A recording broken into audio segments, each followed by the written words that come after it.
Ju Seop feels insulted. He does not like being called a traitor. In his mind, the word is too heavy and unfair. He remembers seeing the metal powers of Lee before. From what he saw, he believes Lee is probably an A-ranked player. That means Lee is very strong. Ju Seop also knows Lee seems sure of his own strength. But none of these matters to Ju Seop. He does not care about the position of Lee in the military or how famous he is. He tells Lee that there is something called compatibility and the metal attacks from Lee are not going to even itch him. Lee smirks. He tells Ju Seop that he knows it too, what his ability is compatible with. Then without wasting another second, Lee opens his mouth and flames begin to form in it. Lee recalls his past life. Things were very different then. Ju Seop had a scar on his face and a terrifying power. He destroyed everything around him with his roots. He did not even spare innocent people. Many were caught hurt and even killed in horrible ways. Back then, when Lee and Ju Seop came face to face, Lee continued attacking Ju Seop from the shadows and kept failing. His steel skills were no match for Ju Seop. Ju Seop shouted at Lee, telling him to stop hiding. He did not care if people died. His only focus was to fight and destroy. He made fun of Lee, asking if he would just watch from the shadows as his cannibal tree slaughter and devour them all. Ju Seop's power came from something dark. He was known as the Black Tentacle. He could control roots like those of a man-eating tree. He was not an ordinary player. He was a strong and dangerous A-rank player. Lee finally stepped into the battle. He stood between the wild roots. He was covered in blood and struggled to stay on his feet. The fight was one of the hardest he fought. However, at present, things are different. Ju Seop may be ready to fight, but Lee is on another level, and he already knows all the tricks of Ju Seop. Ju Seop curses Corporal Lee, but Lee does not seem worried. There is a small, strange smile on his lips. It looks like he already knows how this fight will end. Ju Seop sends his roots toward Lee. They move fast, trying to catch him, but Lee moves with ease. He turns and bends like this is just another morning exercise. Ju Seop is full of anger. His eyes are wide, and his breath is heavy. He cannot believe what he is seeing. Corporal Lee moves too fast. His body flows like water, and his speed feels almost godlike. Just when it seems like Lee has shown everything he can do, he surprises again. He jumps so suddenly that he disappears from sight for a moment. Then in a flash, Lee reappears, and his speed now seems even faster, almost like a bullet. In his hands, he is holding his metal spheres. He makes a small motion with his wrist, and the metal balls shoot toward Ju Seop. But Ju Seop is not without skill. His reactions are sharp. He twists his body and commands his tree roots to move with him. The roots create space and cover, helping him dodge the metal projectiles. None of them manages to hit him. Once again, Ju Seop sends out more roots. They stretch and twist through the air, trying to surround Corporal Lee. His goal is to trap him and take control. But Corporal Lee remains calm. He jumps and dodges the grasp of the attacking roots. Ju Seop's face grows tighter with frustration. His eyes fill with disbelief. Each failed move makes his anger worse. He cannot understand how the attacks from Lee, which look so simple, are keeping him on the defensive. But what shakes him even more is the way Lee keeps walking toward him without any fear. Mid-air, Lee lifts his hand once more and makes a familiar gesture. In response, metal balls fall again from above, aimed directly at Ju Seop. Ju Seop does not panic. He forms a strong barrier using his roots, surrounding himself in a thick shell of plant matter. This living shield stands tall like a wooden fortress. From behind the barrier, Ju Seop yells at Lee. He tells Lee that no attack will break through his defense. He calls the metal balls useless and laughs at the effort. Corporal Lee now stands on top of the wooden shield. A wide smile grows on his face. His body is still, but his confidence is loud. He looks at the roots beneath his feet and says that he has now enough firewood. The meaning escapes Ju Seop, who stays focused only on the fight. Ju Seop answers quickly. He says that Lee still has no chance, even from this close distance. He mocks Lee for not understanding what kind of power he truly holds. Then in one sudden motion, Ju Seop reaches toward Lee. He wants to grab Lee's arm and activate his deadly tree power. He wants to let the cannibal roots take over and consume Lee. Lee, however, is still holding a wide smile. Small flames begin to dance at the corners of his lips. Ju Seop still believes he is about to win. He thinks his roots will absorb and break down Lee's arm. But something unexpected happens. Lee activates his body strengthening skill and his arm turns into hard, shining steel. Ju Seop's roots fail to bite into the metal. They cannot digest it. His power becomes useless against the solid arm. He scratches his head in confusion. Nothing makes sense to him anymore. Lee's strength is not what he expected. Lee, on the other hand, remains calm and sure of himself. He takes a deep breath. His mouth opens wide. More fire begins to glow inside. It is clear he is about to release another powerful attack. The temperature around them rises. At this point, Ju Seop finally begins to understand how dangerous his situation is. His thoughts become messy.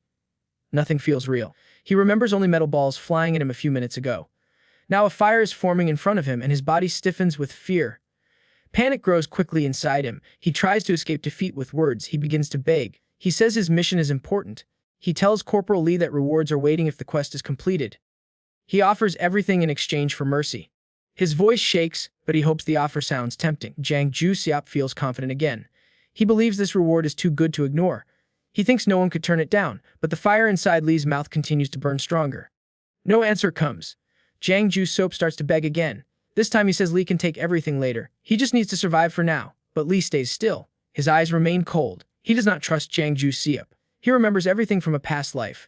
In that other life, Jang Ju-seop had said the same things. He made the same empty promises. And back then those words had fooled him. But not now. Lee makes it clear. He will not fall for lies again. His feet do not move. His heart does not soften. Jang Ju-seop stares in confusion. He could not comprehend the mention of a past life. Lee finally ends it. He opens his mouth wide, and a wave of fire explodes from within. The heat swallows everything around. Nothing escapes the flames. From inside the thick shelter, Jang Ju-seop lets out a final scream. Flames cover everything around him, and his voice gets lost in the loud sound of burning fire. No words can be heard. He cannot escape. In only moments, the fire turns him into ash. Outside, a group of lower-ranking soldiers gathers. They prepare to enter Seoul Station. The platoon commander, Lee Min-hui, reminds his soldiers that the gate inside the station is unknown. No one can tell what waits beyond. Still, he tells them to stay calm and stay sharp. One by one, the soldiers line up. Their faces show tension. Many of them close their eyes for a moment, trying to find strength. Some hold their weapons tighter. Everyone tries to push away fear. They know this will be hard. Just before entering the station, something appears in front of them. A system alert pops up, bright and sudden. It feels like an annoying message, the kind no one wants to see. The alert warns them. The area ahead is dangerous, but not a single soldier steps back. Each one chooses to move forward. Their courage stands firm. Then, another message comes through. The system explains that once inside the gate, there is no turning back. Only by reaching certain goals can anyone leave again. The soldiers still move ahead. They understand the risk. They've trained for moments like this. Their bodies are tense, but they act. And as soon as they are inside the Seoul station, they begin to move. Each one takes their place. Some watch the ceiling. Others check the corners. All of them feel fear, but no one let it stop them. Just then, Private Park Jun-mo notices something and yells with all his strength. His eyes are stuck on a giant spider lying on the ground in front of him. Its body is huge and unmoving. Even though it looks dead, the sight shakes him to the core. The platoon leader, Lee Min-hui, reacts fast. He leans in and rebukes Private Park Jun-mo to calm down. The group moves carefully through the area. Suddenly, a voice rings out, asking who they are. The platoon leader answers at once. He gives their name and purpose. They are the AMT rescue team. On the other side is the guard Un. Un feels surprised at the arrival of the rescue team. Still, he lets them through without delay. Inside, the platoon leader looks around with a puzzled expression. Something feels off. He notices the silence and the lack of injured people. He wants to know what happened to the civilians. Un responds with pride. He explains that thanks to a previous AMT operation, all civilians were safely removed. Every guard followed orders without fail. The evacuation went smoothly and the station is now under full control. Lee Min-hui suddenly grows tense. He demands information. He wants to know if the one leading them was a female soldier. He asks again and again. He wants to be sure she is safe. He sounds worried, almost desperate. Un does not expect this kind of energy. He steps back slightly, unsure how to respond at first. Then he finally shares the details. The female soldier is in a nearby shelter helping to manage things. She is not alone. According to Un, another person is taking charge of the situation, someone named Corporal Hyeonuk. That name causes a shift in the air. Un says it casually that everyone at the station is currently following Corporal Hyeonuk. Lee Min-hui's face tightens. His dislike for Corporal Lee Hyeonuk is no secret. This news feels like a bitter surprise. Private Park Jun-mo jumps in. He asks if the one leading them with sharp hair and a strange smile. Un gives a quick nod. Park Jun-mo then turns to the platoon leader. He says it seems Corporal Lee Hyeonuk is here after all, but the platoon leader does not enjoy hearing that name. His patience runs out. In anger, he yells at Park Jun-mo and reminds him to stay quiet and know his place. Park Jun-mo turns around and says sorry. He does not argue. He knows he cannot speak freely in front of his superior. Lee Min-hui steps forward again. He reminds everyone that he holds the C-rank title. He says that Corporal Lee is only an F-rank soldier. In his view, that makes him the one in charge now. Un does not move. But then he raises a point. He asks then how the platoon leader entered this place. There is a rule, he says, a restriction that blocks entry for anyone above level 15. N repeats his question. If the man is such a high-level ranker, how did he get through the gate? Suddenly, silence takes over. The platoon leader freezes. His mouth stays shut. No answer comes. He seems confused. He has no reply. N does not hide anything. He says clearly that he knows Corporal Lee is an F ranker. He has heard the rank mentioned before. But his actions are not based on rank alone. He chooses to follow Corporal Lee because he believes the man is capable. In his eyes, Corporal Lee knows how to lead. Then adds more. He reveals that he is also a C ranker. That means he holds the same rank as the platoon leader. There is no rule that forces him to obey the platoon leader's orders. Keeps going. He tells the platoon leader that this so-called rescue squad only looks like a show of pride. He says they are not really helping. Their actions look more like arrogance. Then he asks the platoon leader if he is really here to save them, then what his plan is. He asks how the civilians will be saved. He wants to know if the platoon leader even has a way out. The tune is cold but fair. He speaks from reason, not emotion. The platoon leader can feel the pressure now. His earlier confidence disappears. His face becomes tight with stress. In a shaky voice, he suggests a simple plan. He says they should build a wall at the entrance. The idea is to create a small path and hold their ground. But the words feel rushed. Just then, Vice Platoon Leader Seonha rushes towards them. She looks serious. She says they have a real problem. The platoon leader runs toward her, and his eyes search her face for signs of injury. He wants to know if she is safe. But Seonha does not respond with kindness. She looks directly at him and demands an explanation. She wants to know why he came in the first place. He says he came to rescue her. But Seonha cuts him off before he can say more. She tells him to stop pretending. She explains the real situation. The civilians inside the station have discovered that it is a double gate, and now panic is spreading. Not far from Kale's building, the civilians are shouting. Their anger fills the air. They demand to meet whoever is in charge. Their trust is broken. They want to know why no one told them about the double gate. One of the female guards steps forward. She tries to calm the crowd. She tells them that they wanted to avoid panic. That is why the truth was hidden. But her words do not work. A man in the crowd pushes back. He asks how they are supposed to trust the guards. He questions their loyalty and duty. He does not believe they care. Then he says something sharp. He claims the guards are only using civilians as shields. He says they are just trying to buy time, hiding behind innocent people. The crowd grows louder. Tension fills the air. The female guard responds sharply. She demands to know where such foolish ideas came from. She wants to shut down the rising fear. Someone in the crowd says that the truth came from the guard with a scar on his nose. Everyone turns to look. It becomes clear who they mean. Meanwhile, Ju-seop is still alive. He is burned badly, but he is not dead. His skin is darkened from the fire, and his clothes are torn. But his attitude remains the same.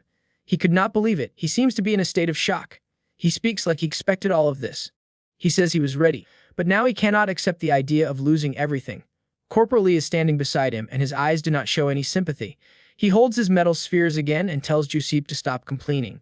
Time is short. There are more important things to do. With a smooth motion of his hand, Lee sends the metal spheres flying. They cut through the air. In just a second, they reach their target. Ju-seop meets his final end. No more tricks. No more words. Lee remains still. In his mind, he wonders why every villain acts the same. Their final speeches all sound alike. The regret, the lies, the empty pride. He feels tired of hearing it. Then, something strange happens. A bright light begins to shine. Lee squints and lifts his hand to block the glare. In front of him, a path begins to take shape. From empty space, a gateway forms. It grows wider and clearer. Two figures float toward the gate. Their movements are smooth. Their bodies glow. The figures become easier to see. They are angelic girls with peaceful faces and white wings. Their presence feels holy. Right then, a system message appears. It announces that his mana is recovering fast. His energy starts to refill. The angels move around him in gentle circles. They stay close like flowers drawn to the sun. Another message flashes that his health is also fully restored. The angels keep floating. Their actions are playful and light. But Lee stands without reaction. He does not smile. He does not speak. He looks like someone who has seen too much. He stays centered. Another system message appears. This one brings a new quest. The name of the mission is bold. Lightbearer, become the dawn of the world. The quest text explains what has happened. It says that Lee has stopped a traitor. The villain meant to destroy mankind, but Lee has stopped the plan. Now, as a reward for his act, a new path has opened before him. He can become something greater, a protector, a guardian. The angels stay close to Lee. Their wings create small breezes. They look peaceful and gentle. Then the system shows one last question. It asks if Lee accepts this offer. It adds the journey will turn him into the light of the world. Lee looks at the message, and then, without any hesitation, he tells the system, absolutely not. The two angels, who moments ago were glowing with excitement and full of light, now seem angry. They do not understand why someone would turn down such a grand quest. The system window flashes again. It asks once more if Corporal Lee truly wants to refuse. Lee keeps his eyes on the message. He thinks deeply about what it means to be a guardian. These quests sound noble on the surface. They speak of saving people and leading the world. The rewards are strong and dependable. But Lee knows better. He has lived through too much. He understands that humans are not simple. Their hearts and motives can shift. No matter how pure a quest begins, it can be twisted. Power in the wrong hands changes everything. He remembers Gordon Parsi. That man had once stood as a guardian. He was seen as a savior. But then came betrayal. The worst kind. A guardian became the world's enemy. Lee knows that kind of tragedy could happen again. The idea of losing his freedom to a quest does not sit well with him. His face tightens. With clear frustration, he repeats his decision. He rejects the quest once again. Then he turns his head slightly. To his right, the blonde angel looks disappointed. Her eyes are wide with disbelief. Her glow dims a little. On his left, the red-haired angel appears even more shaken. Her face shows anger just short of fury. The gate behind them begins to collapse. In one instant, the glowing portal fades. The light disappears. Everything returns to silence. Lee stands alone in the space left behind. He lifts his arm with calm control. A gesture opens something hidden. From the pile of bones nearby, a strange object rises. It is a key shining faintly. The system window appears again. It announces that he has received the top reward from the lucky event. This is the second Akashic Armory key. This item is not random. It is the very thing Ju Seop had been searching for. That villain, the one with root powers and a scared face, was willing to destroy innocent people just to get it. Lee considers this. If this is the reward from the main quest, then it must be important. The villains clearly want this key. That means it holds real value. He grins to himself. It is the kind of smile that signals he already has a plan. He chooses to keep the key. In his mind, this is the start of his own strategy. He wants to ruin every plot the villains have. This time, they will not succeed. At the same time, Gordon walks into the room where the civilians are gathered. His presence is strong. People see the scar on his face and begin shouting. They believe he is the one who revealed secrets to the crowd. Listens, then explains. He says he is the only guard with a scar, but he did not cause this panic. He did not say anything to civilians. Still, the crowd refuses to calm down. A man steps forward, his voice loud and filled with frustration. He says it does not matter who said what. The guards still hid the truth. The fact remains, no one warned them about the double gate. In their eyes, the guards might use them as human shields. Their trust is already broken. Corporal Lee walks steadily toward the angry crowd. He cannot believe it. Even in death, Ju Seop seems to be causing problems. His lies continue to spread through the frightened civilians. Meanwhile, the platoon leader steps forward to help. He tries to calm one man who looks ready to explode. The man's anger fills the space. The platoon leader speaks with urgency. He tells the crowd that if they cannot trust the guards, they should at least place faith in the AMT rescue team. He asks them to listen and stay calm. Corporal Lee watches the scene with quiet amusement. To him, it feels like history repeating itself. In his past life, Major Kim had also stirred up confusion during the SEAL Station crisis. This time, instead of coming in person, Major Kim sent Lee Min-wee, the platoon leader.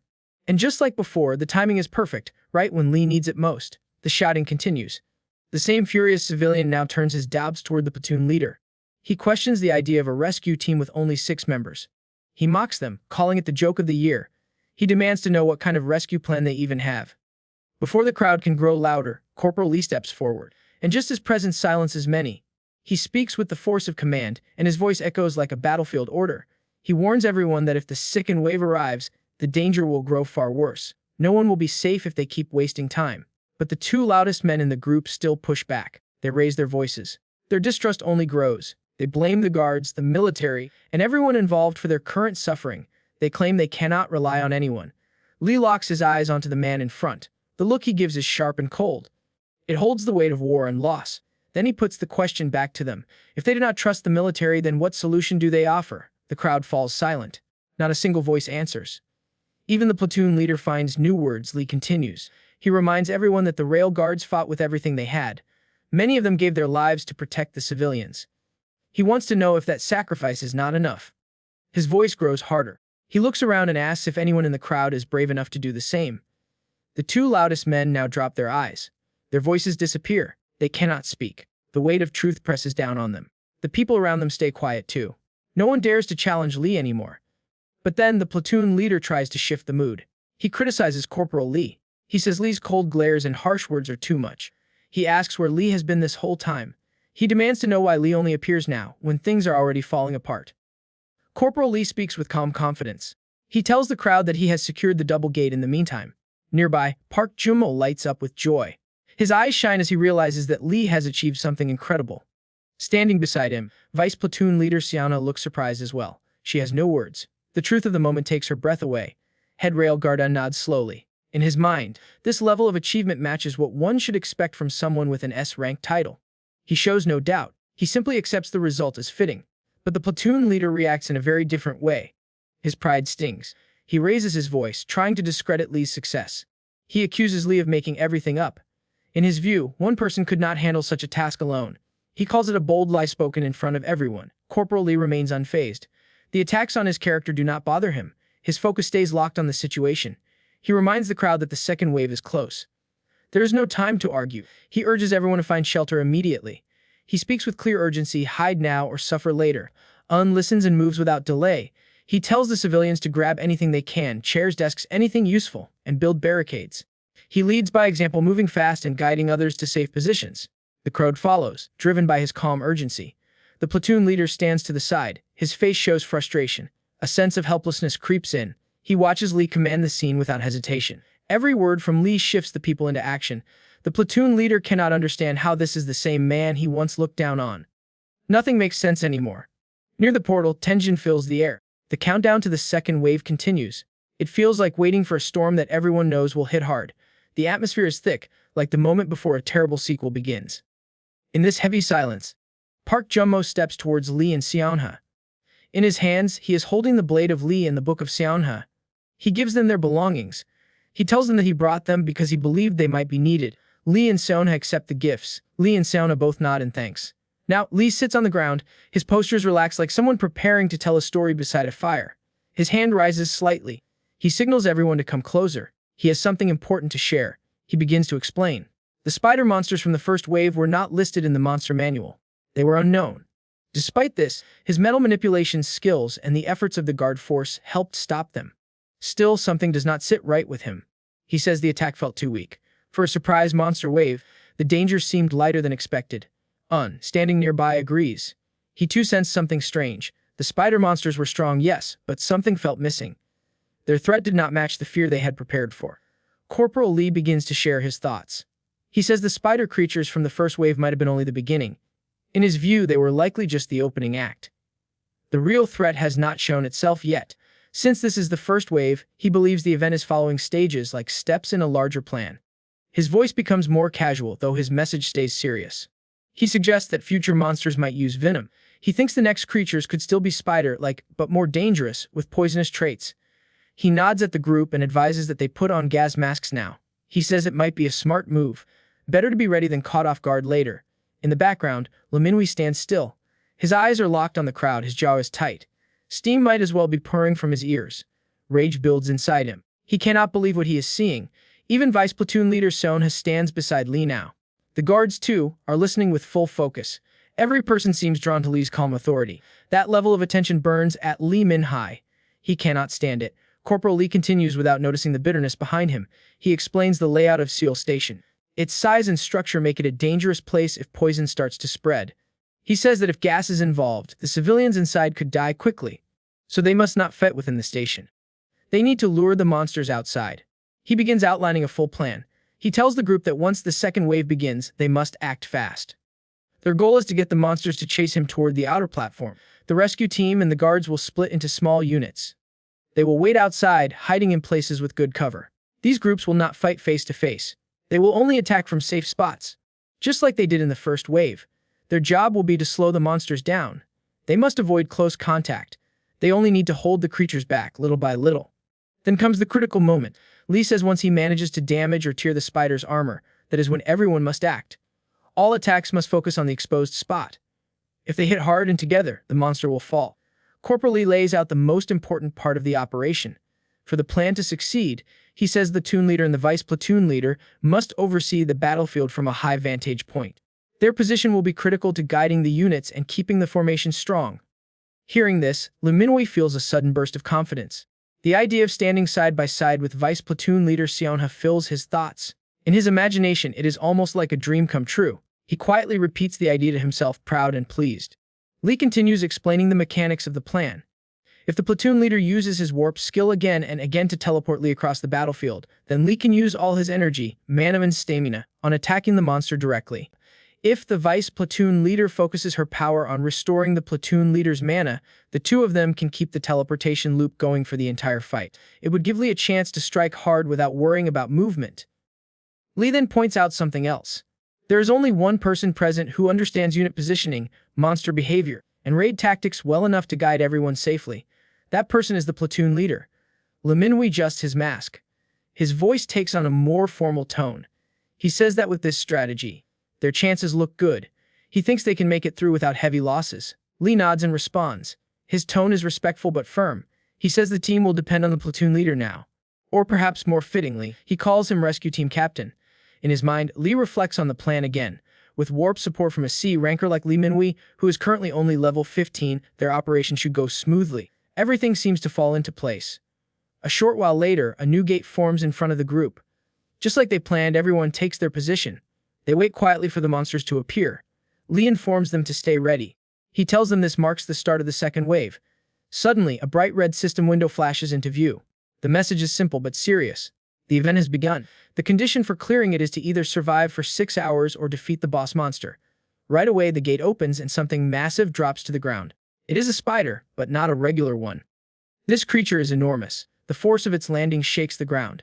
Dust and rubble scatter across the station floor. Lee watches it unfold with wide eyes. His mouth curves into a small grin. He feels certain they can handle this. The plan is solid. He trusts the team. But then the system issues another message. It clearly states that the enemy before them is not part of a wave. It is the final boss. Lee turns cold. This was not supposed to happen. His breathing tightens. His mind scrambles. He starts losing control of his thoughts. None of this fits the timeline. They were supposed to face weaker enemies first. The camera pulls back. The full shape of the monster becomes visible. Its legs rise higher than buildings. Its body is a mountain of chitin and muscle. Next to it, even someone like Corporal Lee, tall and trained, looks small and powerless. Now the truth is clear. This is the actual boss monster. There are no waves coming before it. There is no warm-up. Only the final fight. Panic breaks through his calm attitude, and the fear takes over. With every ounce of energy in his lungs, he screams out for everyone to run. And that was it from today's video. I hope that you liked the video, and if you did, hit that like button as the goal for today is 1,500 likes. Comment next part down below to see what happens next. Also, consider subscribing with the notification bell on to get notified as soon as a new video drops onto the channel. You can also join the channel to support me financially and watch videos before public release. I'll meet you in the next video. Until then, thanks for watching. The platoon leader gets utterly confused by this. He could not understand why Lee had ordered everyone to run. But then he decides to take control. He shouts with authority, telling the soldiers to stay in their current spots and hold the line. Their plan remains the same. They must lead the behemoth away from the civilians, no matter what. The enormous behemoth now looks around the battlefield.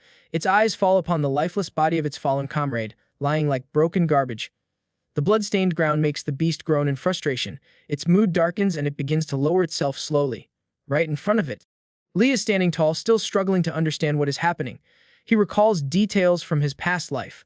This monster was supposed to show up after the second wave, not during it. Something has changed. Something huge, but he has no time to figure out why. Right now, he must face reality. Soldiers and officers still on standby. Their ears ring from the terrifying sound of monstrous roars, sharp and painful like needles tearing through the air.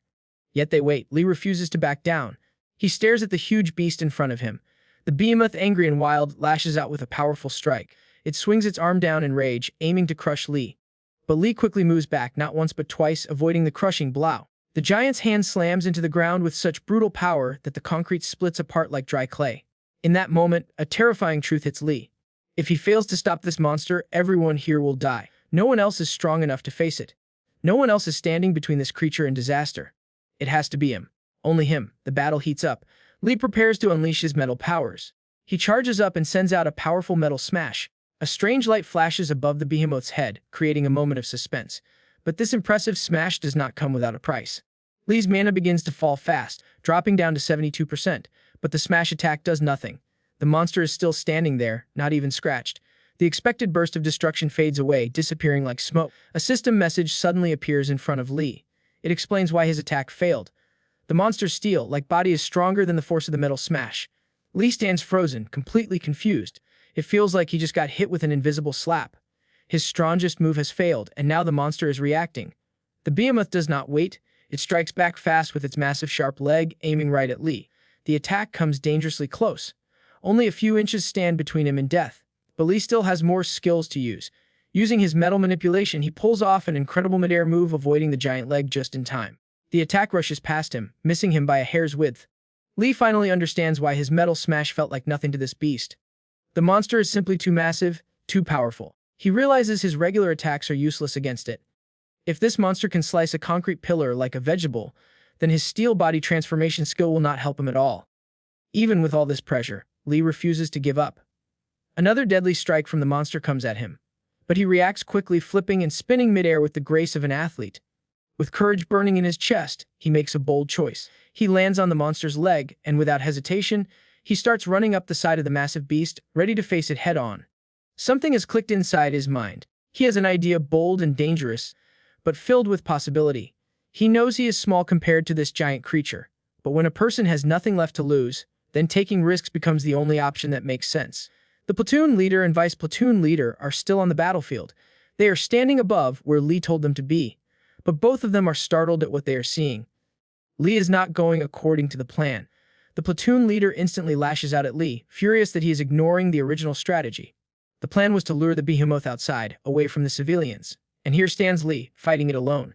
In his mind, Lee recalls a meeting with platoon leader Lee Min-hee from his past life, when with the help of platoon leader, he was able to defeat the same boss monster. Back then, Lee was younger and more formal, always addressing his superior with full titles, calling him Tactical Action Officer Lee Min-hee. But Min-hee never liked that. He often made light of it, asking if Lee was trying to be polite just to win favors or avoid trouble. Stepping from the shadows in that memory, Lee had thanked Min-hee, saying that he only survived because of the help he received. But Min-hee, never one to accept praise easily, shrugged it off. He always said he was just doing his duty, no more and no less. Yet Lee had felt something deeper. He appreciated not only the support but also the trust they had built in the heat of battle. That connection mattered. In the present, that memory continues to echo in his thoughts.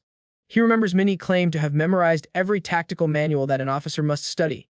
It made Lee wonder if Min-hee was truly serious. But then Min-hee responded in a way that left a mark on him. Min-hee explained that it is not just about learning from books. Real strength comes from allowing that knowledge to settle, from letting it grow slowly inside the mind. Only then can it become part of a soldier's instincts. And for someone like Min-hee, who uses warp abilities that demand perfect timing and razor-sharp awareness, this deep understanding is absolutely necessary. Min-hee always believed that raw information alone means nothing. What truly matters is how it is used. Every move he makes reflects his will to survive and protect others. Over time, his actions turned into proof that real battlefield experience is what shapes a true tactician.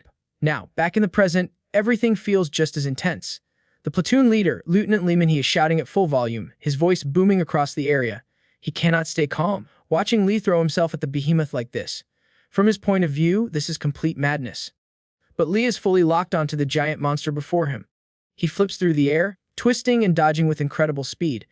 Each movement demands more energy, and his metal manipulation powers are working non-stop, draining his mana by the second. Earlier, his mana had dropped to a worrying 45%. But now, it sinks even lower. Within moments, it falls to just 32%, and the fight shows no signs of slowing down. Even though the situation looks hopeless, Corporal Lee stays fully focused. His movements are not just wild survival tactics. Every step, every twist through the air follows a plan. A strange, risky plan that most would never dare to try. But Lee trusts that Lieutenant Lee Min-hee, with his sharp battlefield mind, will understand what he is trying to do. Another heavy leg from the behemoth crashes toward him. Once again, Lee flips away with perfect midair control. Around him, the battlefield continues to break apart. Another strong concrete pillar crumbles, but it is at this exact moment that platoon leader Lee Min-hee notices something strange. The monster is not missing on its own. It is being led. Lee is not just escaping. He is guiding the monster's strikes toward the very pillars that support the structure. That single realization changes everything. It makes Lee Min-hee nervous, even more than before. Because even if Lee manages to pull off this dangerous plan, the collapsing roof might destroy everything. One mistake could bury both the monster and Lee beneath a mountain of rubble. The risk is almost too high. Knowing that time is running out, Lee Min-hee turns to the vice platoon leader beside him. He asks her to focus and gather every drop of mana she can. She looks at him, clearly confused. But Lee Min-hee does not wait. He reveals his counter plan. He wants to open a warp zone, bigger than any they have ever made. At the exact moment everything falls. Back on the battlefield, Lee reaches the final stage of his plan. Only one pillar remains standing, and now his body feels like it is falling apart. Every breath is harder to take. His muscles scream with exhaustion. But still he pushes forward, racing toward the last pillar. His mana continues to drop, now sitting at a dangerous 27%. The monster seems to sense that Lee is reaching his limit. It raises both hands into the air. Then, in one brutal motion, it smashes them down with so much strength that the entire ground breaks open, exploding into broken stone and sharp debris. It looks like the end. Lee is barely able to move. But he refuses to surrender, and grabs onto the final pillar, holding himself up. Another massive attack comes crashing toward him. In a final burst of effort, Lee activates his body-strengthening transformation, and his skin turns to steel, trying to protect himself from the incoming blow. But this choice comes at a terrible cost. A system alert flashes in front of him, warning that pushing this transformation past its limit can lead to serious harm. As his mana is almost gone now, dropping to just 3%, barely enough to keep him standing, then the monster strike connects. The final pillar breaks apart under the force, and Lee is sent flying backward through the dust and destruction. The next moment, he slams into a wall with such brutal speed that the solid structure cracks open around him. The impact is powerful enough to shake the entire building, and thin cracks begin to run along its frame. The place now looks like it is one breath away from collapsing. It feels more terrifying than seeing a phone fall face first on a hard concrete. Lee remains stuck halfway into the broken wall. He knows the building is not going to hold for much longer. It is only seconds before everything crumbles. Still, he refuses to let the monster walk away from this disaster. He moves his hand slowly, reaching for the dagger at his side. Even like this, he is ready to fight. With a mix of determination and disbelief at the madness around him, he begins to pull himself out of the shattered wall. He shakes, his strength almost gone. Yet his grip tightens around the weapon. He wants one last chance, one final stand. But before he can take another risky step, a loud voice cuts through the chaos. Platoon leader Lee Min-hee, glowing with enchantment energy, shouts with full force, trying to stop him. Lee Min-hee orders Lee to leave. The building is going to fall, and staying behind means death. But Lee does not move. Blood covers his face, his body barely holding together. Still, he stands firm. He believes that now is the only moment to activate the warp zone. It might be their one chance to survive, even if it means being caught in the rubble.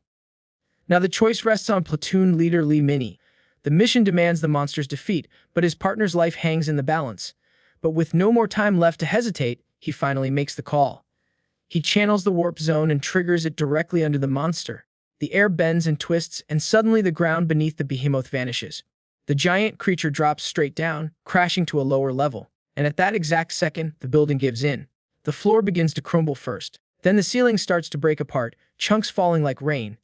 Dust fills the air. The monster looks completely confused, like a cat suddenly thrown into water. It barely has time to understand what just happened before debris crashes down on it.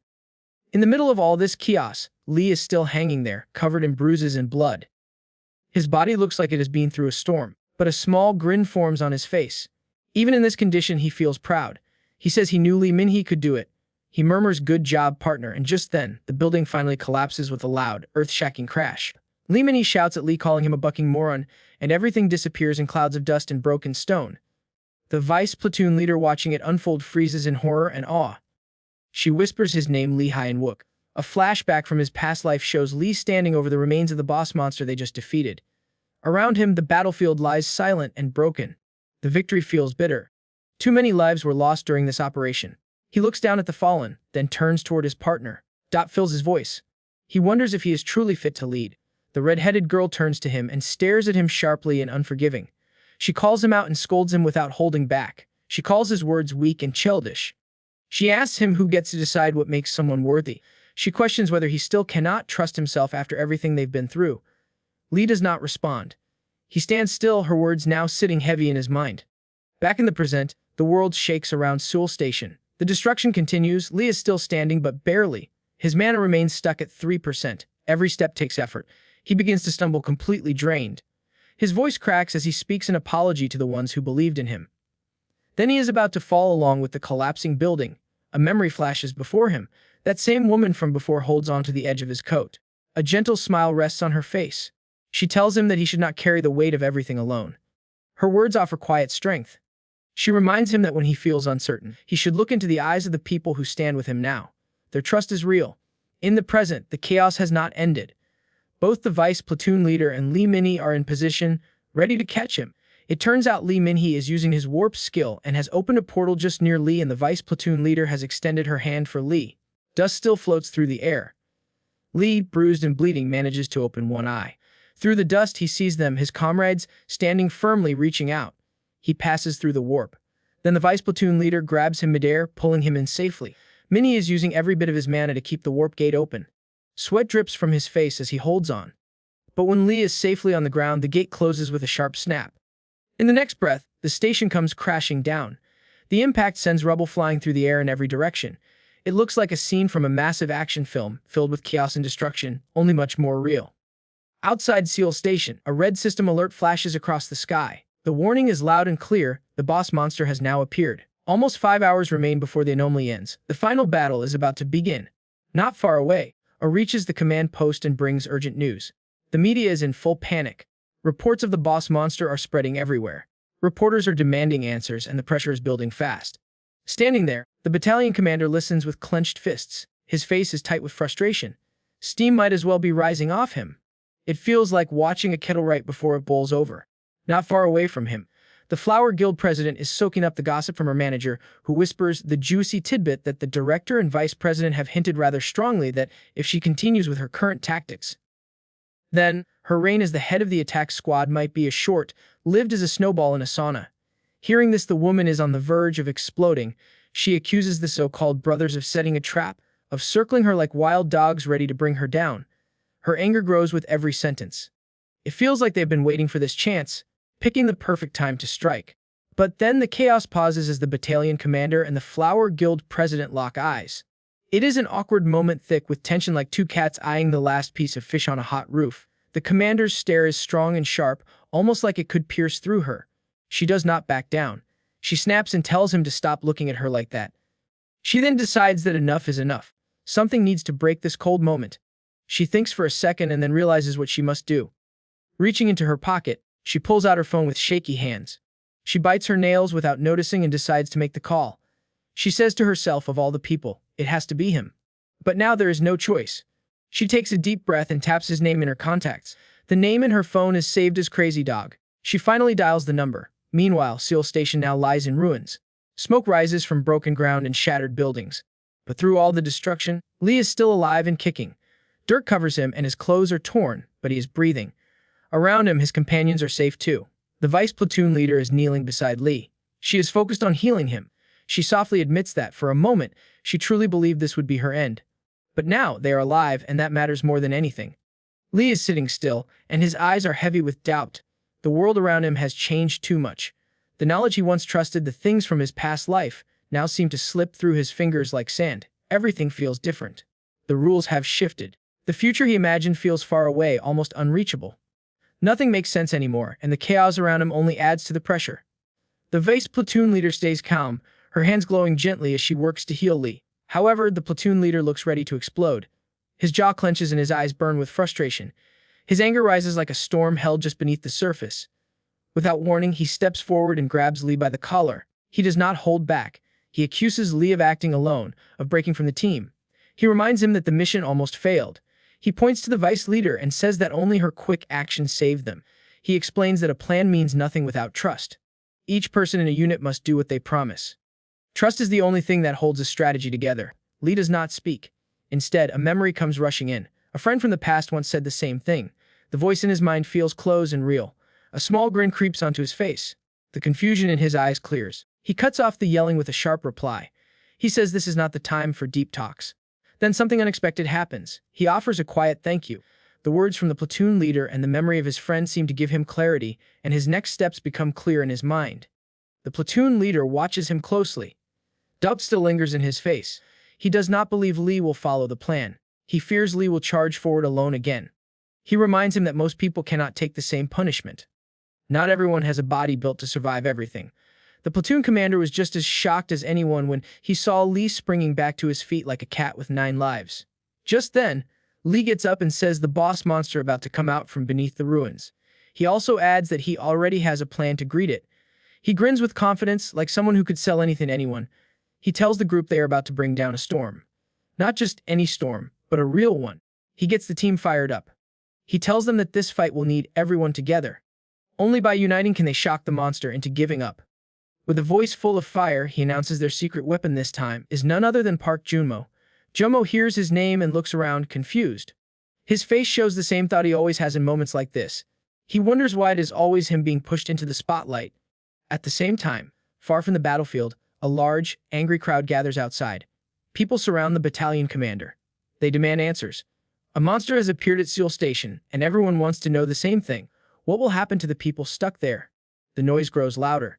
The commander feels the weight of their fear. He stays tense. Under pressure, he admits that more information is now available. A briefing is in the works. For the moment, he lets one detail slip. A second rescue team is already on its way to handle this disaster. The commander's words do not calm the crowd. Instead, they stir more frustration. People begin to shout louder. The idea that a dangerous boss monsters lose, and the military has only sent what looks like a weak rescue team does not sit well with them. Many in the crowd find it hard to believe. They wonder if the military truly expects to defeat such a powerful creature using what seems like low-level soldiers. The doubt spreads quickly through the gathering like smoke in the air. Inside Seoul Station, the situation grows even more dangerous. The monster begins to stir again. With sudden rage, it wakes and throws heavy chunks of debris in every direction, like someone tossing confetti at a celebration. Its entrance this time is full of fury.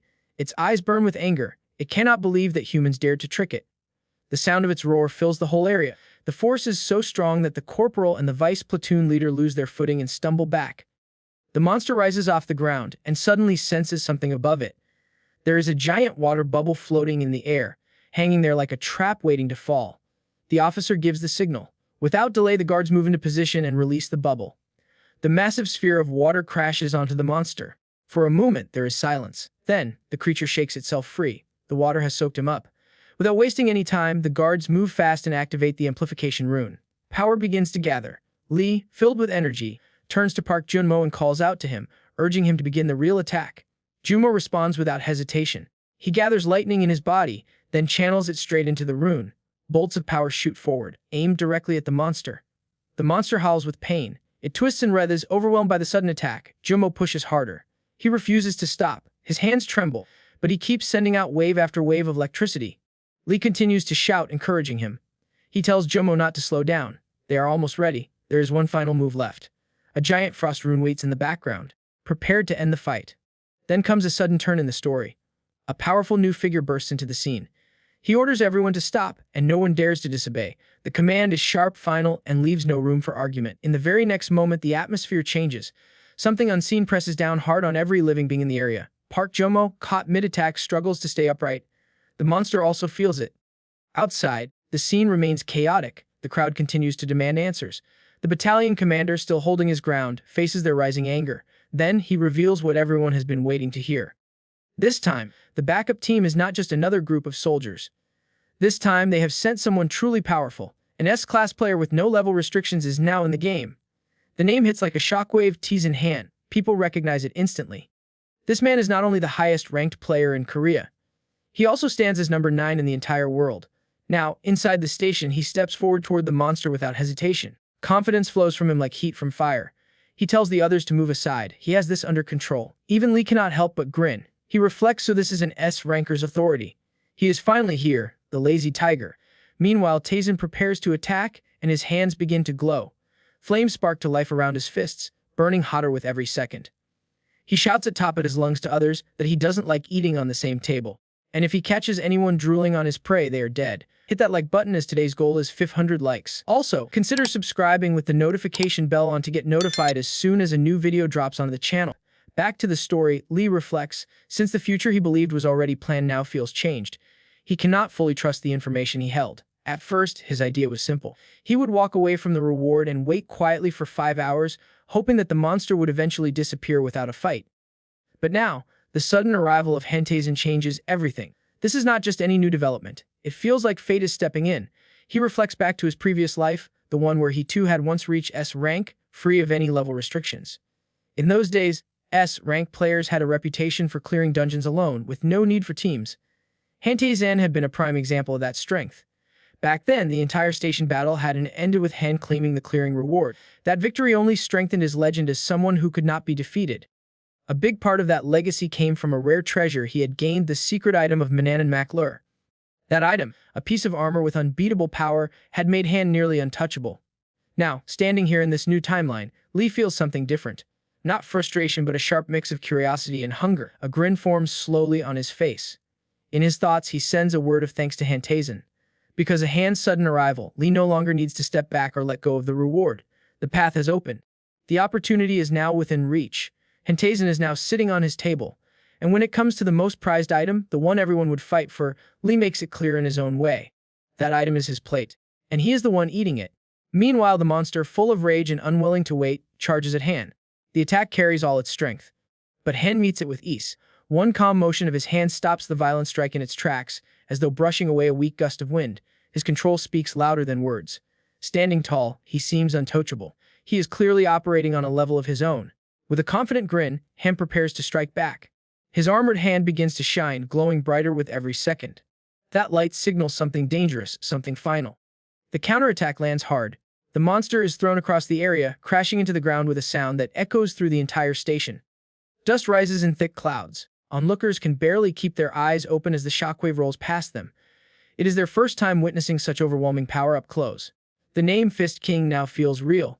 Then something unexpected happens again. Dust slowly settles. People strain their eyes to see. What they find leaves them stunned. The monster stands back up. Not a single wound marks its body. No scratches. No blood. Nothing. Hentazon narrows his eyes. For the first time, he realizes that this fight might not be as simple as he thought. Hentazon bursts into the air with explosive speed. Fire trails behind him, painting the sky with streaks of flame. His movement slices past the towering monster.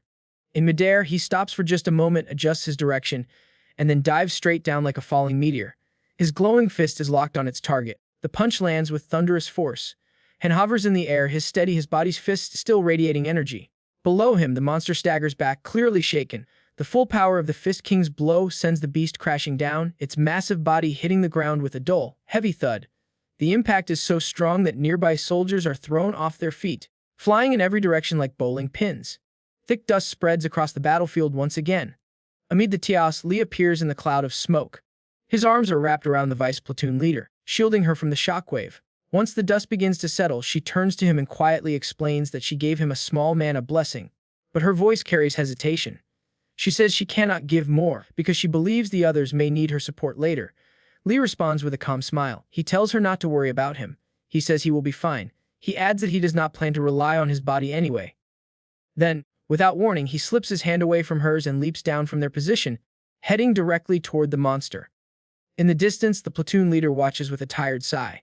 He mutters a few words, clearly annoyed, wondering what kind of crazy stunt Lee is planning this time. Back on the field, the Fist King continues his assault. His face lights up with joy, almost like someone having too much fun. He drives punch after punch into the monster, treating it like a giant punching bag. The creature, unable to keep up with the relentless attacks, begins to break apart. Its body weakens. Pieces of it start to crumble. Then, right before the monster can completely fall apart, Lee steps in and activates his technique. Mana surges through him, and his metal smashing skill hits the monster at the perfect moment. Something about the move feels unexpected. The Fist King freezes for a split second. He feels something off. It becomes clear that someone is trying to steal the final blow. Suddenly, the monster's kist bursts open.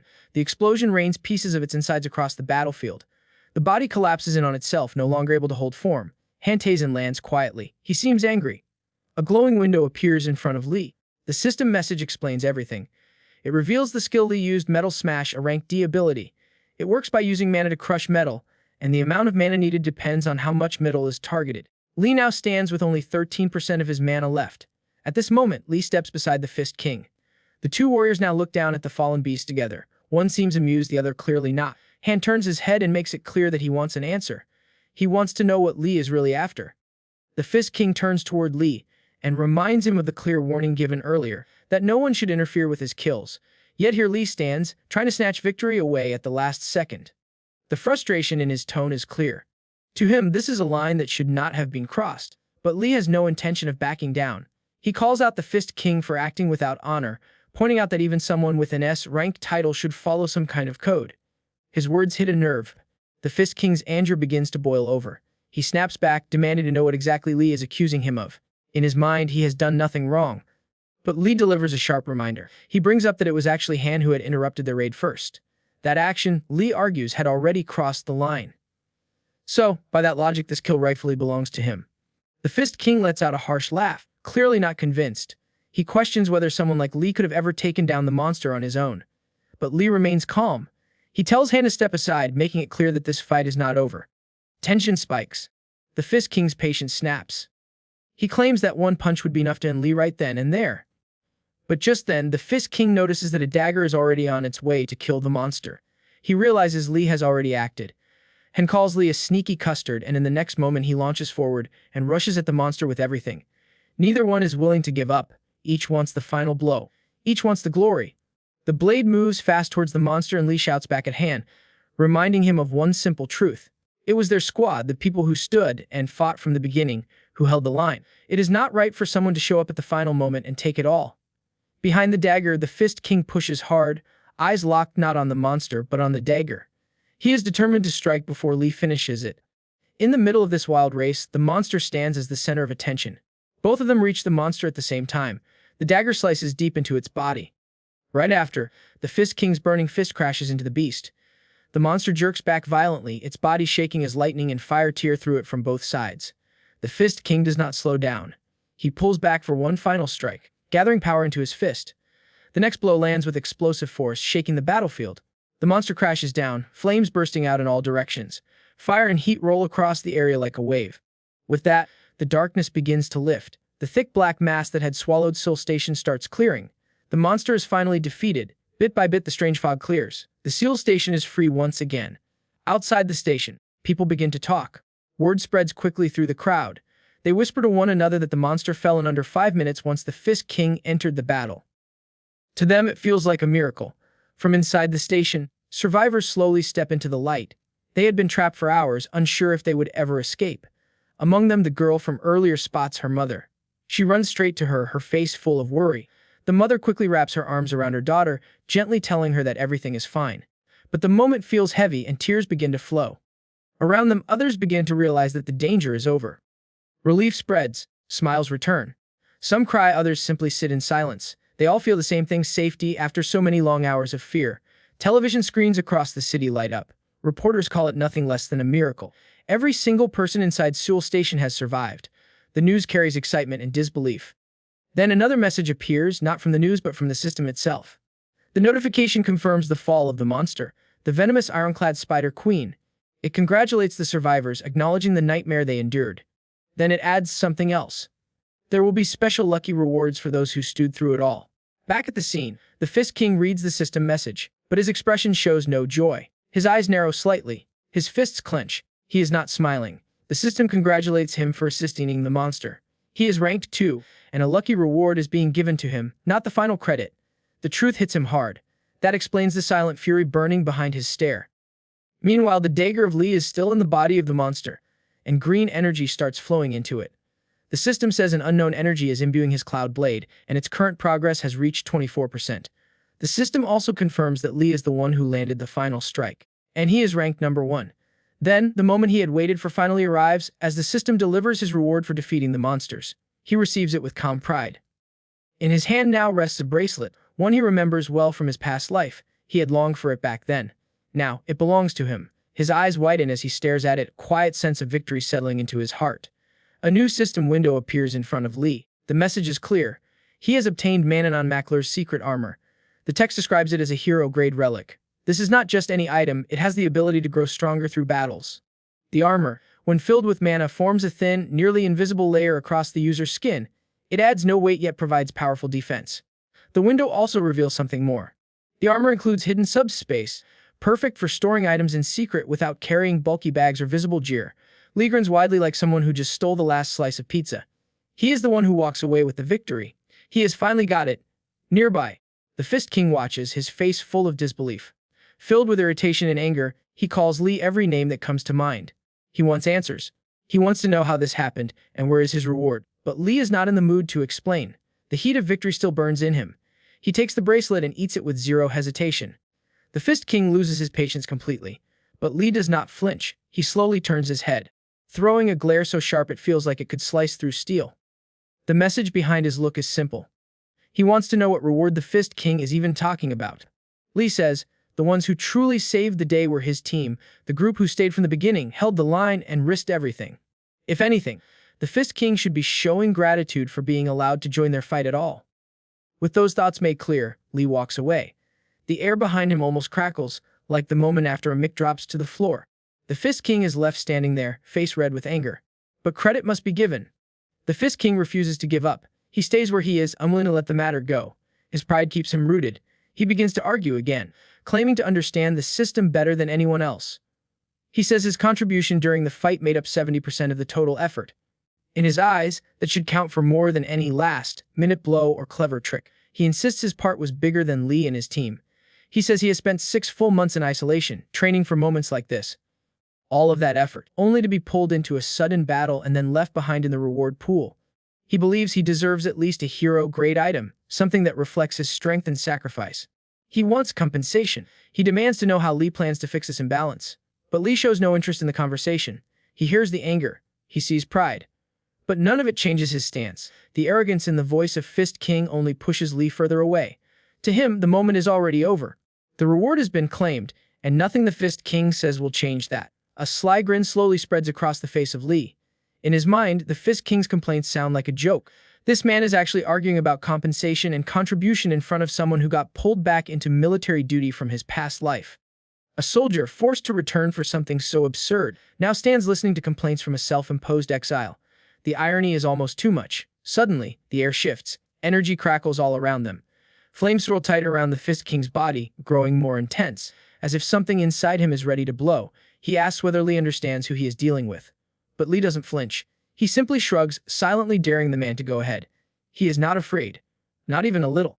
The Fist King can continue ranting about his lonely training and high contributions.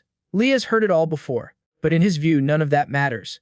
If rewards were truly handed out based on time spent and hardship endured, then no item would ever be enough to match what Lee has given up. So, in this moment, he is more than ready to bring the fight, holding nothing back. The Fist King makes his move. He launches forward, powered by rage. He pulls his fist back, charged with enough force to make legends tremble.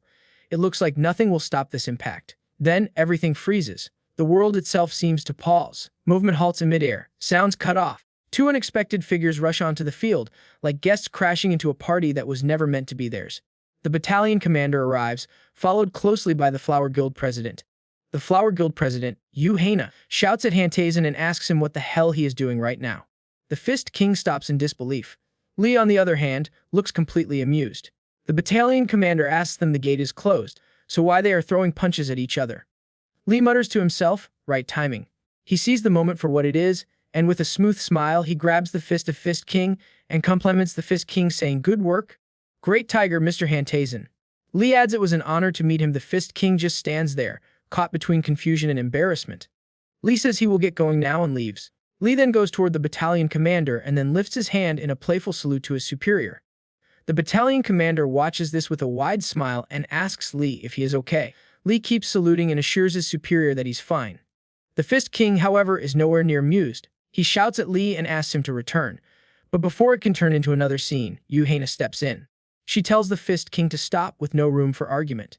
She openly admits she has no clue what any of this is about, but at that moment, all she wants is silence. She tells him that above them, news choppers are hovering in the sky, catching everything. Cameras zoom in, broadcasting the chaos of Seoul station to viewers across the country. Every word, every gesture, every flash of magic is going out live. Hyeonuk turns to the Fist King, pointing out the reality he now faces. If he continues making a scene, the situation will only spiral. The tension will become really impossible to manage. More importantly, the reputation of the Blue Flower Guild, his guild, will take a hit. The Fist King, still angry, realizes that he's cornered. Whatever pride he feels is not enough to change what is already unfolding. Just then, another voice booms across the field, commanding everyone to make way. The words carry authority. Something big is coming. A portal begins to open in the air. From within, the Brigadier General makes his entrance. He floats down, completely composed, as if the entire station belongs to him. His presence turns heads, freezing the noise for a moment. He turns his gaze toward the Fist King. There is amusement in his eyes. He remarks on how the Fist King is still here, still hanging around, looking more like a sulking student than a mighty warrior. The Fist King avoids eye contact, clearly not enjoying the idea of walking away empty-handed, without glory medals or recognition. The general scans the scene further, and his attention settles on the Flower Guild president, standing still and quiet. Something about her presence catches his interest. With a curious tone, he points out her identity, recognizing her as the daughter of the Blue Flower Guild's master. He asks her whether there is any kind of trouble. Hyeonuk responds with ease. She greets the Brigadier General and gently brushes off his concern, saying there is no problem at all. The gate is already closed. The general offers a small nod. He says, of course, if the Blue Flower Guild is involved, then clearly nothing is wrong. The guild president picks up on his tone. His words may sound polite, but the message underneath is clear. She understands it perfectly. The brigadier general now turns his attention to the lieutenant. The soldier responds immediately, offering a sharp salute, his posture firm and respectful. Not far off, the Flower Guild president focuses on the Fist King, her tone cold and demanding. She begins to question why Seoul Station looks like it has been torn apart, almost as if a storm passed through unchecked. Her voice carries disappointment. This was supposed to be handled cleanly and easily by an S-rank powerhouse. But the Fist King is still too bitter to care about appearances. His mind is stuck on the fact that someone else took the spotlight. Then, without any warning, he drops the truth that stuns everyone nearby. He did not destroy Seoul Station. He also did not come out on top during the raid. The president freezes. Her expression shifts fast, pure disbelief. The words hit her harder than expected. She demands clarity. She wants to know what he means by not being ranked first. The Fist King offers no more explanation. He reminds her that he has done everything expected of him. His part is finished. Now, he expects her to fulfill her end of the deal. Without waiting for a response, he lifts into the air and takes off. The shock of his departure lingers. The guild president watches him go, her thoughts racing. Her face still shows disbelief. The Fist King, one of Korea's top S-rankers, did not place first in what should have been a basic level 15 event. Her mind races with a single question. If not him, then who? Meanwhile, Lee now stands face to face with the brigadier general. The older man's voice carries both confusion and suspicion. He brings up Lee's official military records. According to the data, Lee should only be able to control around 300 grams of metal. But new reports suggest he is manipulating far more than that. The general begins to suspect something unusual. It sounds like he's beginning to realize that Lee might have taken the top spot in the raid. He suggests that either the official records are flawed or that Lee is hiding his true power. From nearby, the Flower Guild president listens in, and her forehead begins to sweat. For the first time, she wonders if this man in front of her might actually be an F-ranker, just as the records claim, and yet something about him feels completely different. The general, still wearing a pleasant smile, seems amused by the entire situation. He invites Lee for a walk, insisting that a full report is needed. Even now, in the middle of chaos, he somehow finds time for a calm debrief. The Flower Guild president remains frozen in place. Everything she thought she understood now feels uncertain. A headache begins to press behind her eyes as she tries to make sense of what just happened. Lee walks side by side with the brigadier general. Every step is measured. He knows exactly who walks beside him. The general is not someone to take lightly. His strength alone has earned him the nickname of a tactical nuclear weapon, and his intelligence is just dangerous. Even the necromancer, someone feared by all, had tried several times to take him out, each attempt a failure. That says everything Lee needs to know. This man does not just survive, threshes them. After a few silent steps, the general finally speaks. His tone sharpens, cutting through the quiet. He demands a full report of what happened earlier. Lee immediately straightens up, posture shifting into military form. He knows the general is suspicious. Something about his performance today does not match what's in the system records. Now face to face, Lee stands in front of General like a disciplined soldier, focused and ready. This is the moment to speak carefully. When this man starts asking questions, guessing or fumbling is not an option. He begins explaining. Not long ago, during his battle with an elite monster, something strange occurred. His powers suddenly jumped, and an achievement message appeared. After that, everything changed. Instead of only controlling 300 grams of metal, he is now managing 17 kilograms. Not only that, but a few new skills also came with the sudden enhancement. The general listens with interest. He comments on how rare achievement systems are, almost as rare as quests. But Lee is not distracted by that. His main goal is to keep one truth hidden. The world must not find out that even an F-ranker can evolve. A broad smile forms on the general's face. He looks intrigued, but Lee can tell the man remains unconvinced. The general says that based on what he witnessed, Lee should not be ranked F at all. His current strength and ability place him closer to a C-rank fighter, or possibly higher. Lee begins to sense the next step. The general might be thinking about recruitment. But instead of pushing that conversation, the older man simply nods in approval. He compliments Lee on a job well done. Then, in a tone that almost feels casual, he offers a reward. Anything Lee wants, a magical item, armor, or something else entirely. All he has to do is name it. Relief washes over Lee when he realizes that the general is not trying to recruit him. That single fact lets him breathe easier. In that space, a bold idea takes shape in his mind. He sees a rare chance, one that might never come again. His grin stretches wider. There is something he wants, something big. Without showing hesitation, he lifts his eyes and calmly suggests that maybe even a brigadier general would have trouble granting his request. He frames it like a challenge, carefully worded, but still direct. The general's interest grows stronger. He wants to know what kind of item would make someone question even his authority. Lee answers without blinking. He says he wants Fail Not, a hero rank artifact said to be one of the general's personal treasures. The moment the name is spoken, something shifts. A wave of realization hits the general like a jolt of lightning. Whatever calm he held disappears almost instantly, his reaction far more honest than expected. Then the general suddenly throws back his head in laughter. He shakes his shoulders and one hand clutches his side. The latter rolls out loud and long. His face lights up like someone just delivered the perfect punchline. With playful amusement in his eyes, the general offers Lee a vague promise, something along the lines of revisiting this request once Lee earns another badge. Lee responds the only way a soldier, straight voice firm. He gives a polite, crisp reply, accepting the moment with full formality. The general turns and walks off, still chuckling under his breath. Lee watches him go, unable to hide a tiny bit of disappointment. He knew this would be the answer. He saw it coming long before he asked. Of course, the general would dodge the request with the skill of a seasoned politician avoiding hard questions. Still, he feels no real regret. The outcome is more than enough. A quiet promotion means Lee can stay under the radar. No big spotlight, no heavy responsibilities. Just more time to grow, to evolve, and to prepare. In his eyes, that alone is a solid win. A few days have passed, and Lee is back in his 3rd Armored Brigade, 1st Battalion. Inside the barracks, a familiar system window appears before Lee. The message shows that Manhwa and Mackler's secret armor is still being processed. The current body furnace efficiency reads at 150%, and there are about 6 days left before the metal absorption process is complete. Lee is sitting on his bed, visibly annoyed. The wait feels endless. Still, he reminds himself that this is a hero-grade relic. Items of this level are always harder to absorb. It's normal. Patience is part at moment breaks. Park, his Kwaima, walks in, full of casual energy. Behind him stands Private Minja Choi, an E-rank chaser who quickly starts complaining about the constant training. Lee responds by pulling up his shirt to reveal the full mess of bruise across his torso.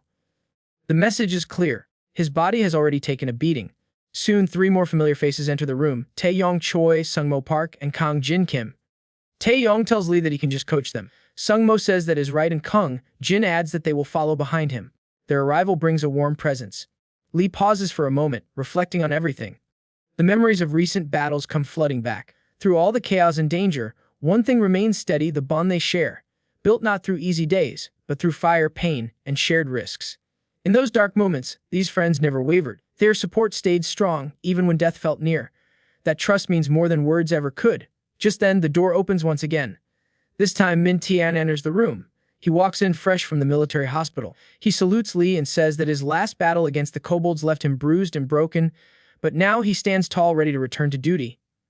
Without thinking, Lee jumps from the bed and rushes forward. He wraps Min Tae in a firm hug, holding him close. No words are needed. The simple act says it all: relief, joy, and a bond unshaken. Min Tae stands frozen, how to reach. His eyes blink in surprise. But Lee, still grinning, laughs and explains that this welcome is all because Min Tae returned just in time for another round of training. Maybe Min Tae doesn't fully understand it, but the warmth in the room says more than any explanation. Around them, the group begins to laugh. Lee turns, his steps full of energy, and lead the way out. His comrades follow close behind. Lee reflects while he is with these guys in this life, he guesses it wouldn't hurt to let them watch his back. Hit that like button, as today's goal is 500 likes. Also, consider subscribing with the notification bell on to get notified as soon as a new video drops onto the channel. Back to the story, Lee leads the group to the training facility with a steady stride. Behind him, Park Jumo starts to look nervous. He mutters that this facility is off limits for lower ranks like them. In his mind, this place belongs to elites, and C-rankers and below are not allowed inside. Lee hears none of it. He reaches out, grabs Park by the neck, not with anger, but with firm intent. He needs Park to snap out of it. Park's eyes widen in panic, his words falling apart as he keeps mumbling about rules and restrictions, insisting that they are not allowed to begin training here. Lee shouts at the soldiers around him. He reminds everyone that they survived an unlucky event, something not many can say. So why now, he asks. Are they acting afraid? He turns back to Park with a pointed question, asking whether he didn't just level up recently. Energy pours off him like he just drank a week's worth of caffeine in one go. Park tries to explain, still clinging to his view of reality. He says that back then, during the event, they were just backups. Now the rules have changed. Now each soldier stands alone. Surprisingly, Lee doesn't argue. Instead, he agrees. But this time he says it with a steady voice. He tells Park that if everyone has to stand alone, then he'll be the one standing beside him. No one is truly alone, not while he's here. This makes Park Jumo relax. If Lee is going in with them, then there is no need to worry. A spark of belief returns to his eyes, and he asks with quiet disbelief if this is really happening. Before he can say more, the heavy gate of the training hall creaks open. The sound stretches out, sharp and eerie, like something dangerous is waiting inside. The air changes. Everyone goes still. The opening feels less like an invitation and more like a trap. Fear begins to spread across the platoon. No one moves. Every soldier stands frozen, unable to take a single step forward. Lee steps behind them and turns into a drill sergeant without warning.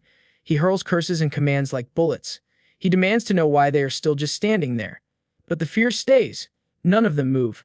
Their bodies remain locked. Then, something shifts. A sly grin creeps onto the face of Lee.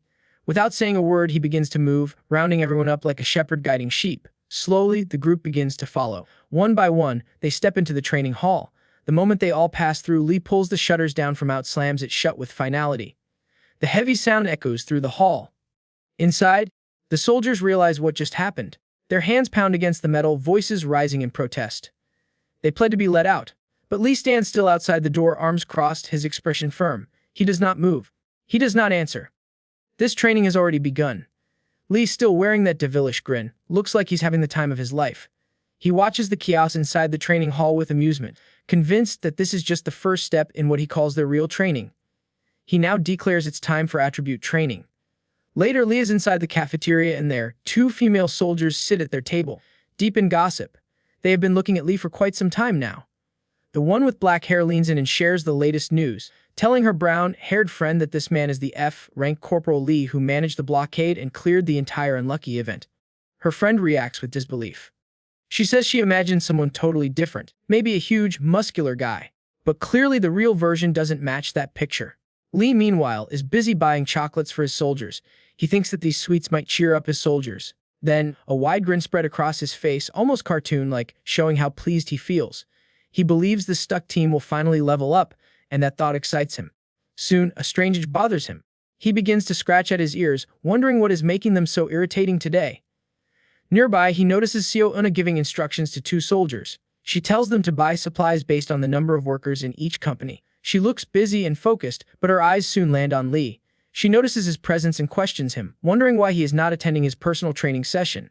Lee stays calm and confident.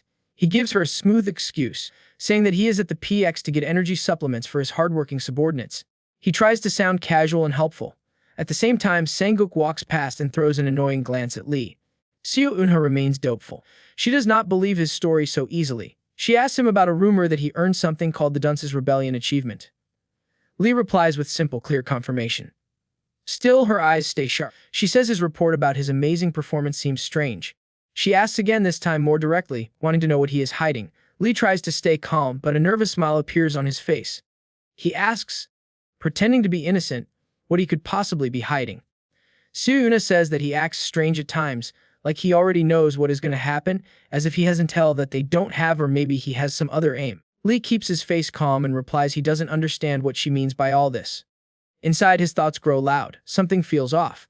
Her questions seem too sharp, too direct. He starts to wonder if she already knows something. But just then, a sudden noise nearby pulls everyone's attention. Two soldiers are chatting loudly. Seo Eunha quickly looks away from the scene. Just then, a voice from the admin room cuts through the noise. There is the announcement, calling Lee to report at once to the battalion commander's office. The message is direct. The commander wants to see him immediately. The broadcast ends, and Seo Eunha looks clearly frustrated. She had felt close to finding something out, and now the timing of the call ruins her chance. Lee sees the moment and takes it. Without delay, he gets ready to leave. Before he walks off, she gives him a sharp warning. She tells him that she is watching him. She admits she doesn't know what he's planning, but she intends to find out. Then she gives him permission to go. Relieved, Lee walks away with a sigh inside.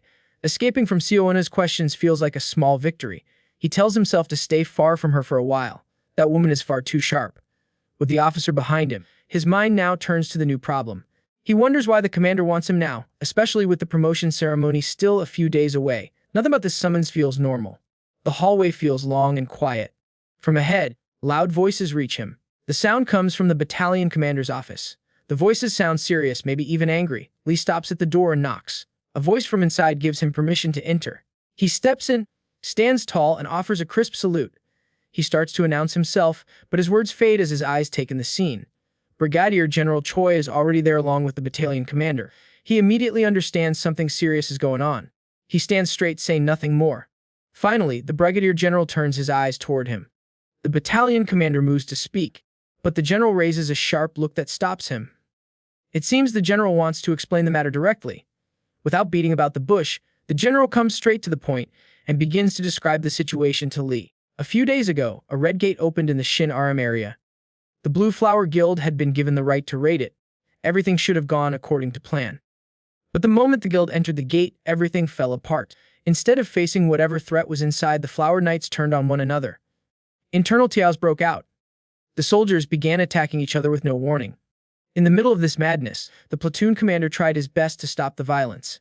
He reminded them of their shared duty and their guild allegiance. But nobody listened. The attacks only grew worse. The knights no longer saw comrades, only targets. Even the commander became one of them. His own team chased him down. He died a slow, painful death at the hands of those he once led. He says that the Red Gate has now been labeled a trouble rank 3. This hits Lee hard. The meaning is clear. After 3 failed attempts to raid, the entire organization is seen as no longer able to handle it. Now, at least 2 or more forces must combine their strength to deal with it. Lee stands frozen, his mind full of racing thoughts. Nothing like this happened in his previous life. This is all new. Something about it feels deeply wrong. The Brigadier General keeps speaking, calm but firm. The Red Gate has an energy limit of level 18. No more than 30 players are allowed inside. Reports say the gate is classified as a zombie dungeon. No one can leave until the raid succeeds. That rule makes it a death trap. The weight of the situation finally begins to press down on Lee. Each new detail makes the mission feel heavier, the risks clearer. Then the Brigadier General says something that shakes him even more. The Red Gate belongs to a necromancer, the commander of the dead army. Lee feels fear rising inside. He does not even want to imagine that such a figure has appeared. His thoughts spin fast. This is not just another gate. This is something far worse. The Brigadier continues without pause. Even the Blue Flower Guild, known for its pride and strength, entered the dungeon and lost valuable new recruits. The mission ended in failure. Normally, he explains, dungeon raids like this fall under a guild's responsibility. But now, something shifts in his expression. It grows colder, more focused. He says clearly that Lee is the best choice for this raid. The battalion commander does not hide his feelings. He looks disappointed, clearly against the idea. He turns to Lee with doubt and openly asks if Lee is even capable of doing it. Lee remains silent for a moment, thinking. This situation is unlike anything from his past life. The possibility of facing a necromancer adds another layer of fear, but despite all of that, something inside him hardens. He chooses to face it. He gives his answer, calm but clear. He will take the mission. The Brigadier's lips curl into a pleased smile. The battalion commander still looks shocked, unable to believe Lee actually agreed. Before moving into the full mission plan, Lee decides to push his luck. He mentions that his current weapon is useless, saying it could barely scratch a tin can. Then, with a light tone and a friendly smile, he reminds the general of something they once discussed. He brings up the failnaught. He says straight out that with the failnaught in his hands, he can guarantee success. The failnaught is not an ordinary weapon. It is a legendary tool known for its power to strike with perfect accuracy. People link it to Sir Tristan, one of the knights from the tales of King Arthur. The magic in the weapon allows it to hit without fail, but there's a limit. Once used, it vanishes. Even Brigadier General keeps it locked away as a last resort. But Lee is different. He can control metal. In his hands, the failnaught might become something far more dangerous. The moment Lee makes his bold request, the Brigadier's face lights up with a wide smirk. He makes one thing clear. This is no gift. This is a deal. If Lee fails, he takes all the blame. No protection, no excuses. Lee doesn't flinch. He agrees with a grin full of confidence and danger. He enjoys the thrill. In his mind, bigger risks mean bigger rewards. With his weapon secured and the mission set, Lee feels excitement rise in his chest. What waits ahead is dangerous, but to him, it also smells like victory. In most cases, dungeon raids are led by executives, people with rank and experience. But this time, the Brigadier General chooses Lee, a regular soldier, for the role. Lee quickly figures out the real reason. This is likely part of the ongoing rivalry between the Brigadier and Jaehuk, the master of the Blue Flower Guild. Lee understands the game. If he pulls off the raid, it becomes a powerful message. A common soldier rising above an elite player from the prestigious Blue Flower Guild would be a statement no one could ignore. Even if he fails, the damage is small. Officially, they are only joining as backup. The main responsibility still lies with the Blue Flower Guild. But if he succeeds, the Brigadier silences all critics who call him useless, and deals a sharp blow to the guild's pride. That's why he is willing to give away something as rare as the failnaught. The Brigadier then adds something else. Lee's upcoming promotion to Sergeant is now on hold until after the raid. This move doesn't surprise Lee. He knows the old man is clever, always shifting strategies like a chameleon. but Lee refuses to be played. He turns back to the general and puts his own terms on the table. The failnaught was promised for this mission, but if he makes it through the raid, he wants more, something extra. His tone stays calm, but his words are bold. He is not joking. The brigadier doesn't hesitate. He tells Lee that if the mission is a success, any personal request will be considered. Just don't fail, he says. That's the only rule. Lee gives a short reply to show he understands. No matter how hard the raid becomes, he plans to win. Later, his squad is crouched behind the metal shutters after training hard in the training grounds. Their bodies marked with dirt and blood from monsters. Some breathe heavily. Others check their gear. All of them turn around to greet Lee. Among the squad, Park Jun-mo feels unstoppable. He just completed the C-rank training course with ease and now walks with a proud spring in his step. Confidence fills his face, and for a moment, he feels untouchable. But Lee brings everything to a halt. That familiar devilish grin stretches across his face, and without warning, he tells the team to gear up. The command drops heavy and sudden. Confused looks pass between the soldiers. None of them expected this. Whispers rise. They wonder what he means. Then Lee raises his voice, cutting through all the noise. He announces with full energy that they are heading out on their first solo deployment. Park Jun-mo freezes. Just moments ago, he looked like a warrior. Now his expression shifts. Fear creeps into his eyes. He silently questions how things move so fast. 2 days later, a military truck speeds toward their destination. Inside, the squad sits tense, but Lee remains calm at the center, leading the briefing. He outlines the mission clearly. The Red Gate is not normal, it's a zombie dungeon. For that reason, their weapons are special this time. Their bullets contain holy power. That means stronger recoil, so Lee warns them to be extra careful with each shot. He stresses the importance of staying alert. One mistake could cost them everything. Tension builds. Curiosity flickers across the group. One soldier finally speaks up, asking about their chances. Lee, still calm and composed, answers without a trace of worry. He says they will be fine. He asks if Lee has got the failnaught, and Lee shows him his sleeve. Failnaught is hidden beneath his sleeve. This is his trump card. The truck soon roams to a stop at the Silim, Dong Red Gate. This is where the Blue Flower Guild has set up their base. Lee doesn't hesitate. He gives the order for his platoon to exit the vehicle and get ready. The soldiers move quickly, checking gear and weapons. Then a local soldier arrives. He gives a message: support aides are being summoned for an operations meeting. Lee nods and steps away. Before leaving, he turns to Park Jun-mo. With a serious expression, he gives him temporary command and expects him to keep things steady. Now the platoon prepares. Eyes begin to drift toward the Blue Flower Guild members nearby. But the energy coming from the elite group is far from welcoming. The support squad can feel it. The guild members do not seem happy to have them here. Inside the Blue Flower Guild, a guy starts throwing shade, spilling the tea that these soldiers in front of them are part of the AIM support squad, regular soldiers, the lowest rung of the ladder. He hints at some covered operation called Operation Retrieval and drops the name Etules. Before he can go any further, the guild leader shuts him down hard. The words are sharp, silencing him instantly. The message is clear: he has crossed a line. The loudmouth quickly backs off, offering a quiet apology and saying nothing more. Not far from this, Lee overhears the conversation. He picks up the mention of Operation Retrieval. The name sticks in his mind. Questions start forming. The meaning behind those words is unclear, but it feels important. Something about it doesn't sit right with him. At the same time, the leader of the Blue Flower Guild group shares a plan to break away from the AMT forces once they are inside the dungeon. The idea is to move separately. Someone near him speaks up, suggesting that this might not be a smart move. The risks are high. Working alone lowers the chances of survival. But the leader responds with a cold view. In the end, raids are about survival. Each person has to protect themselves. No one else will do it for them. Meanwhile, Lee arrives at the operations meeting, expecting a full room of people. But to his surprise, the space is nearly empty. Only one person sits inside, Yuhaina, the guild president. An uneasy feeling creeps into his chest. The empty chairs around the table raise doubts. This doesn't look like the kind of meeting he had in mind. Yuhaina stands up and walks toward him with purpose. She tells him that she already expected he would show up. She reminds him of the time he accepted her business card without hesitation.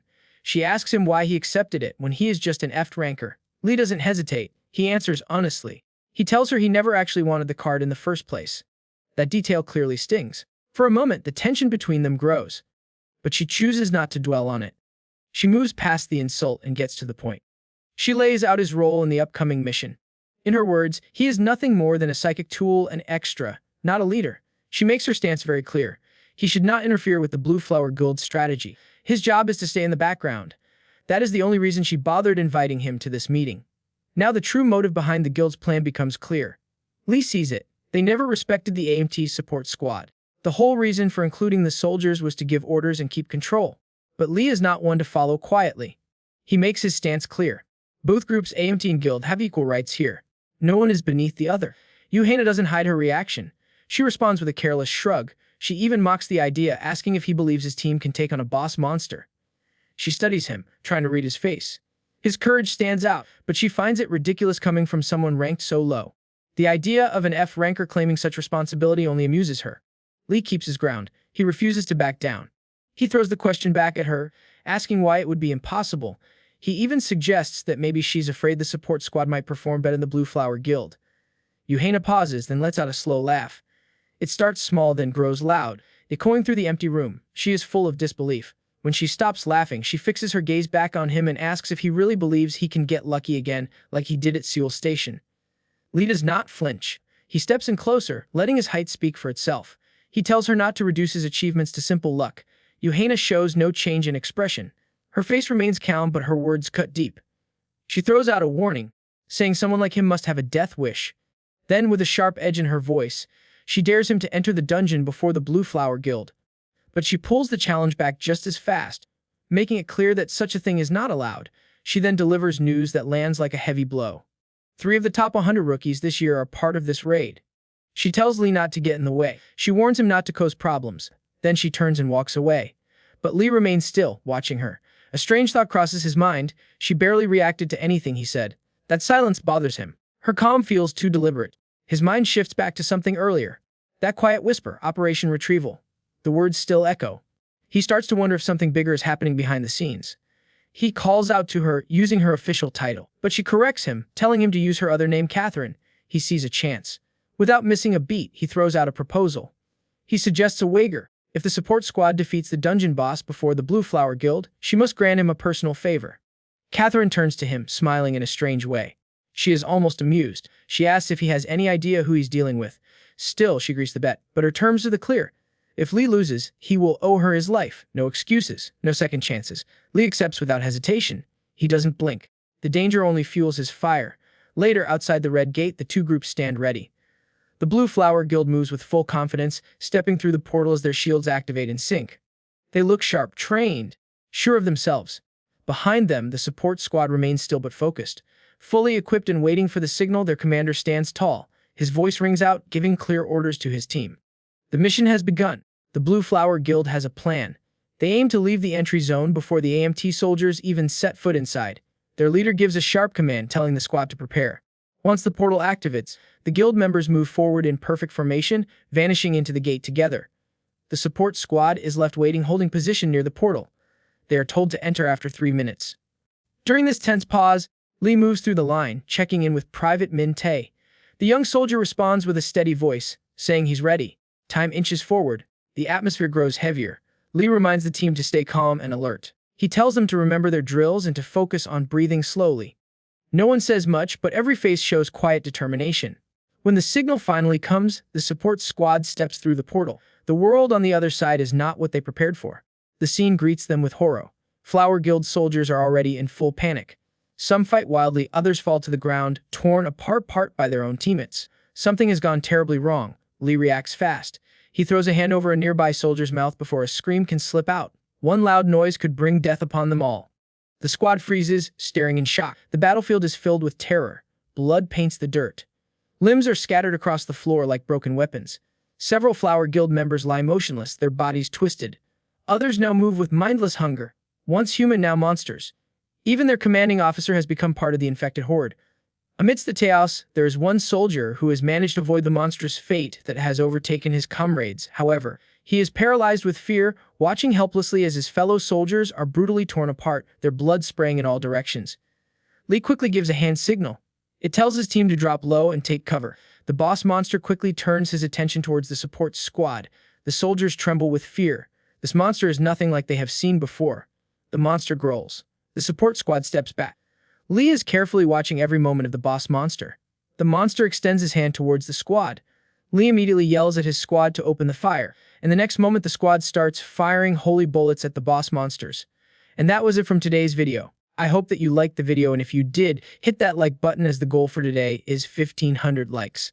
Comment next part down below to see what happens next. Also, consider subscribing with the notification bell on to get notified as soon as a new video drops onto the channel. You can also join the channel to support me financially and watch videos before public release. I'll meet you in the next video. Until then, thanks for watching. The frightened soldier cannot control his fear and screams loudly. The undead commander reacts immediately and pushes his hands forward, trying to grab the soldiers. Lee stays calm in chaos. He speaks in a strong, commanding voice and orders the support squad to open fire. The squad follows at once. Their rifles blaze together, releasing a storm of holy bullets that fill the air with streaks of light. Lee joins in and starts shooting at the huge creature. The battlefield fills with the sound of endless gunfire. The bullets, however, cannot harm the monster. A strange unseen barrier surrounds the undead, blocking every shot. The useless attack makes Lee grind his teeth, his anger rising. He knows the momentum must change. With sharp focus, he orders Tae-young-choi, the sniper, to begin the next part of the plan. Tae-young-choi steadies his rifle and takes aim at the ear of the monster. At that moment, a memory of training returns. During that day, a soldier had spoken of a problem, saying modern guns are too weak to harm monsters. Lee had agreed with this thought. He had told them the support squad cannot bring serious damage. Even holy bullets, he had said, are not enough against dungeon monsters. The corporal had explained that they will use their rifles not to destroy but to make enough noise. He had reminded them that the power of sound itself is a weapon. The soldiers had not understood at first, but then he explained more. He had said that zombies may lose many senses, yet their hearing remains sharp. Because of this, the gunfire could confuse and disorient them, even if the bullets cannot kill. The squad had felt respect growing for his wisdom. Lee had added that confused zombies would find it harder to notice the squad, which could save their lives. Baldy, another soldier, had then asked if the zombies in this dungeon might have other senses beyond hearing. Lee had spoken honestly, saying that if this is true, their chances are very low. He had told them that many of them could turn into zombies and then would start attacking each other. Back in the present, Tae-young-choi holds his rifle with steady hands. The gift of his sniper trait sharpens his aim. He locks his eyes on the ear of the monster, the weak point that could bring it down. Breathing slows, the trigger is pressed, and the bullets cut forward through the air, flying straight through the ear of the colossal monster. Tae-young-choi keeps firing. The effort feels almost useless because not a single round breaks through the powerful shield that protects the creature. Yet the plan is not a complete failure. The endless noise from the gunfire begins to disorient the undead king. The massive body stumbles unsteadily, unable to strike back, and this small weakness opens a chance for the squad to act. Private Minte throws a grenade straight at the massive foe. The weapon carries more than simple explosive power, since it is infused with magic. The blast erupts in a violent flash and rattles the towering body of the undead king. The effect does not break the creature's shield but shakes it slightly, more like irritation than true damage. Minty moves without hesitation after the explosion. He shields the squad from the dangerous wave of force, takes the impact on himself to protect his comrades. But the relief lasts only a short moment. The enormous figure of the undead king begins to fizz and dissolve, like liquid turning into mist. In seconds, the body disappears completely. Confusion spreads through the squad. The cloud of mist thickens again behind them, condensing until the dark form of the undead king rises once more. This time, the enemy does not return alone. There is a swarm of eerie figures with him. These zombie soldiers once belonged to the Blue Flower Guild, but now they march as undead minions. They move with unnatural speed and charge toward the support squad. Lee commands Tae-young-choi, Park Junmo, and Jaeon Kim to reload. They move quickly and slide fresh magazines into place. The sound of metal clicking echoes across the battlefield. The moment the rifles lock in, Lee raises his hand and uses the metal manipulation skill. Weapons rise into the air, pulled upward like puppets on invisible strings. 4 rifles hover around him, ready to fire. Lee steadies his breathing and narrows his gaze, waiting for the perfect second. He then flicks his fingers, and the guns start firing in unison. The barrage tears bodies apart, ripping through flesh and bone. Zombie soldiers collapse into the dirt, piling on top of each other. Yet the horde refuses to break. They show no fear, no hesitation, only the mindless drive to advance. Each wave of bullets slows them but never stops them. Ammunition burns away fast, and the squad knows their magazines will not hold out forever. In the middle of the chaos, Private Jaeon Kim catches something unusual. A faint glimmer flashes among the fallen. He uses his thief trait and realizes that one of the undead is carrying a rare grade item. The undead king pushes forward to catch up but notices a massive explosion in the distance. Lee stands in the middle of the battlefield, using his metal manipulation to float grenades into the air. One after another, they explode wherever he wants, turning the chaos into a twisted fireworks show. The sight makes the undead king furious. These pesky soldiers have wasted his time long enough, and he only wants to crush them like annoying flies. A roar bursts from his mouth, and a wave of dark energy spreads across the battlefield. Minutes later, the battlefield grows quiet. All the undead minions have been taken down, and the only one still standing is Lee with his floating guns circling him like loyal guards. The squad finally gets a chance to breathe. A private, his legs sore from running and fighting, believes the crisis is over. Another soldier nods in agreement, sharing the same fragile relief. Lee does not share their comfort. He tells them this is not the right time to celebrate. Something is not right. They followed the plan and the danger was avoided, yet the fight feels incomplete. The number of zombies was far less than expected, and that makes no sense. Even worse, the boss monster's name keeps glitching like broken text. The Flog gnaws at his mind, warning him that the real threat has not even begun. Lee gathers the squad and warns them to stay alert because the threat is not fully neutralized. He decides the best move is to get out of the area before something worse arrives. Meanwhile, on a nearby mountain peak, a mysterious vampire-like figure is watching the support squad closely. There is a giant snake coiled around him. The vampire and the massive snake share a laugh at the squad's pathetic efforts. The vampire admits the squad shows surprising resilience and mutters that finally some interesting individuals have appeared. On the other hand, the support squad continues moving forward, exploring the surroundings. No matter where they look, the place feels like a ghost town. The area around the dungeon holds nothing. There are no facilities, no zombies, no signs of life. Only an empty stretch of land that feels unnatural. Lee, who has raided countless dungeons before, feels uneasy. This place is different from anything he has faced. A sharp tension runs through him. While keeping watch, he notices a shift in the metal nearby and his instincts flare. In one swift motion, he manipulates a blade into existence and hurls it, placing it right at the throat of the suspect hiding in the shadows. The man freezes and starts screaming. Panic spills from his mouth as he swears he is only a regular human.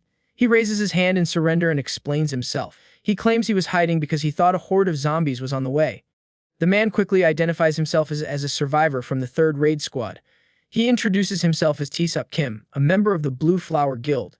The hooded figure claims to be a magician, classified as a D ranker with a sniper trait, a main skill in stealth, and the ability to stay hidden.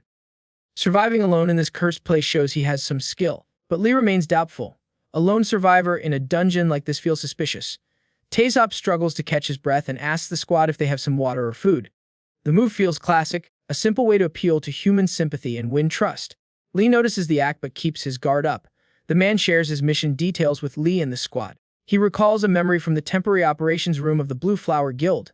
That time, the manager had briefed Yuhana, the president, about the latest news that a secret cooperation letter had already been delivered to all major guilds. Yuhana, desperate to know the contents of the letter, had asked for details. The manager explained that the letter stated any player who retrieved the bodybuild leader's grandson and recovered the hero grade Spear of Achilles from the 2nd joint raid would receive a reward of 80 billion. On top of that, the guild would sponsor the player's guild with major backing. While eating, Taesop continues his explanation that the first priority of their squad in the mission was to retrieve the spear. Lee begins to grin like a devil as the pieces fall into place. He realizes why the Blue Flower Guild president had been so cautious. The legendary Spear of Achilles is here. Taesop reveals that the chairman's sickened grandson, Donghoon Gu, was killed in the first raid while wielding the Spear of Achilles. That weapon had been more than a relic, it was practically the symbol of the Gu-Won group. Lee connects the dots, so the 80 billion is being offered for the return of both the grandson's body and the spear. The cold treatment from the Flower Guild during the joint raid suddenly makes sense. Each member of the support squad starts processing the implications. Suddenly, Private Minta looks shaken if he has seen a ghost. Park Jummo notices his unease, but Minty hides his face and mutters that nothing is wrong, even though the fear in his eyes betrays him. Meanwhile, the mysterious vampire lingers on the hill, keeping a close watch on the squad. Their idle chatter irritates him and he decides to stir things up. In the next instant, a massive, burly undead figure materializes at his command, eager to strike.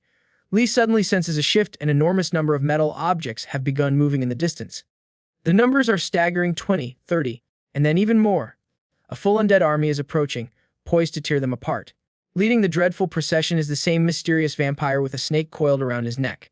Lee keeps counting, 120, and still rising. He raises his guard as the number of moving metals continues to climb, realizing just how dangerous the situation has become. Without wasting a second, Lee orders the support squad to execute Plan C. The entire squad freezes in shock, understanding immediately that Plan C is no joke, it is a do-or-die scenario. In a flash, he directs Private Minty and Tae Young Koi to set up the equipment. When they open their backpacks, dozens of metal balls gleam inside. Lee wastes no time, commanding them to begin potion doping. Following his orders, they pull out bottles, crack them open, and start chugging. Tsop Kim stares in confusion, bewildered by the sudden chaos. System notifications soon appear, confirming the effects of the potions. After drinking the mana star, mana will continuously replenish for 5 minutes, while the HP star ensures stamina recovery for 6 minutes. Power surges through the body of Lee. Energy flows through his veins, steady and fierce. He knows this is the push they need before the fight against the undead army. The showdown is about to begin and every soldier feels the tension. Lee pulls Park Jummo aside and shares a secret plan in hushed words. Jummo reacts with disbelief at first, but quickly nods, showing his resolve to follow through. The newcomer, on the other hand, panics, demanding answers in desperation. A private eventually slips and explains that the plan involves making a run for it, urging the newcomer to stay close unless he wants to join the zombie horde. Just then, the ground starts trembling. The undead close in, and monstrous beasts charge at them at full speed. Taesop spins around and finds himself face to face with a stampede of mindless zombies racing forward. In that instant, Lee uses his metal manipulation skill, and those metal balls rise into the air, shimmering with magical enchantments that mark them as far more than ordinary weapons. Lee stands firm among the hovering spheres. The enchanted metal balls orbit around him in a silent storm, waiting for his command. With unwavering authority, he orders the support squad to withdraw from the zone. The command is executed in the blink of an eye, and the desperate race against the undead begins. From a distance, the maniacal vampire is watching all this with a twisted grin. He imagines the soldiers sacrificing one of their own as bait, and the thought makes him chuckle. To him, this is the limit of their strategy, an act of desperation before his overwhelming army crushes them. He believes their resistance is pointless, certain that his massive horde of monsters will annihilate every last one of them. What the vampire fails to grasp is that Lee remains resolute on the battlefield. The next moment, those enchanted metal balls hover in perfect formation, ready to rain destruction. Lee prepares to unleash a devastating bombardment. Behind him, the squad sprints into the distance, dragging Taesop along, who questions whether Plan C is nothing more than abandoning Lee to certain death. A private quickly snaps back, reassuring him that this tactic was crafted by Lee himself. The soldier stresses what everyone already knows. Lee is not a man who plans for failure. The undead army finally closes in on Lee, and without a moment's hesitation, he charges straight toward them, and his enchanted metal balls streak through the air at his back, cutting into the horde as if the monsters were made of paper. The creatures turn to strike, only to be smashed in the face by the orbiting spheres. The instant contact is made, Lee pushes his limits and uses his metal smash skill. The energy surrounding the balls ignites in a blazing red glow, and in the next heartbeat, they crash in the faces of those monsters and explode with violent bursts of blood. The battlefield becomes a spectacle of raw ferocity. The enchanted spheres whirl and collide with the force of miniature meteors, an unrelenting rain of destruction. To the eye, it resembles a fireworks show. High above, the snake-adoring vampire standing on the mountainside keeps watching the dazzling bombardment unfold. For the first time, he realizes the truth: these soldiers are not aimless wanderers caught in danger. Every movement is calculated and every strike is deliberate. The iron beads, infused with divine power, erupt in devastating blasts, each explosion echoing like war drums across the battlefield. The relentless noise is shattering the rhythm of the horde, and this could cause other zombies to lose control. And this proves true: the coups ripple outward, forcing the towering undead king to halt mid-step. He turns with a furious roar, for this is not the kind of music his ears were ever meant to endure. Lee is chilling among the fallen bodies of the dead creatures. He takes a moment to enjoy the success of his metal ball onslaught. Then the loud roars of the undead king reach him. Inside those roars, he senses something new and different. He feels the presence of metal, but it is of a completely different caliber and much stronger, and his eyes search the distance and find a single figure standing there. Lee looks at the mysterious figure in the distance. He starts wondering about the identity of this person. His first thought is that this man might be one of the villains from the stories. Then he suddenly realizes something. This person could be him, the one who everyone fears, the necromancer. Lee is busy thinking about this terrifying possibility. Two undead monsters suddenly leap high up into the air right in front of him. They launch a direct attack on him. This action happens so suddenly that it completely shocks Lee. The two monsters fly through the air directly toward his position. They get to within just inches of Lee. They smash into the ground with great power right where he stands. The incredible force of their landing makes the earth beneath them shatter into countless pieces. The flying debris hits the helmet of Lee with a loud crack. He is not a man who is easily broken by an attack. He leaps away from the impact and immediately starts running out of chaos. He uses a special skill combo to help him escape the danger. It becomes clear he did not come out of the attack without injury. A bleeding forehead shows everyone that these seemingly ordinary undead are actually very powerful and dangerous. Lee extends his hand out in front of him. He is ready to unleash some serious power on the undead soldiers now charging at his position. Meanwhile, high on the mountain, the snake-loving vampire is grinning down at the scene.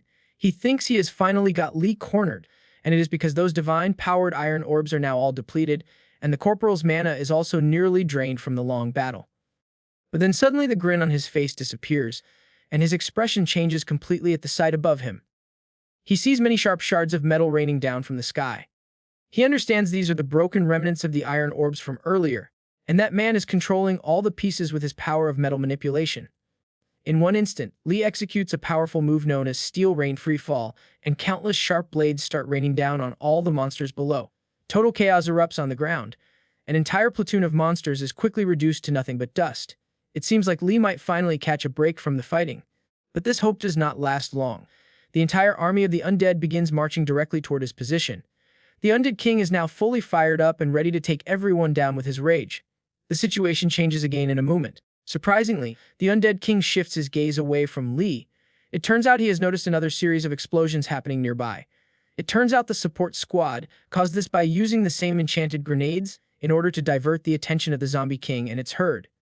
The entire horde of zombies, including the undead king himself, is momentarily stunned by the surprise attack, while running with support squad Tsop feels utterly terrified by this action.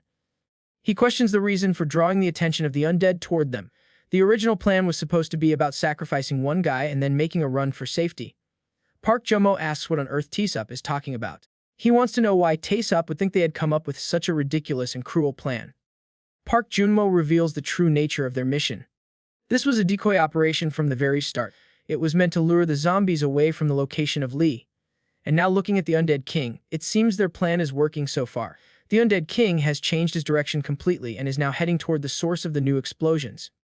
The vampire watches all the chaos unfold below him. Finally, the truth dawns on him. Lee was not the bait after all. They had planned a full raid from the beginning. This realization makes him furious for not seeing it coming sooner.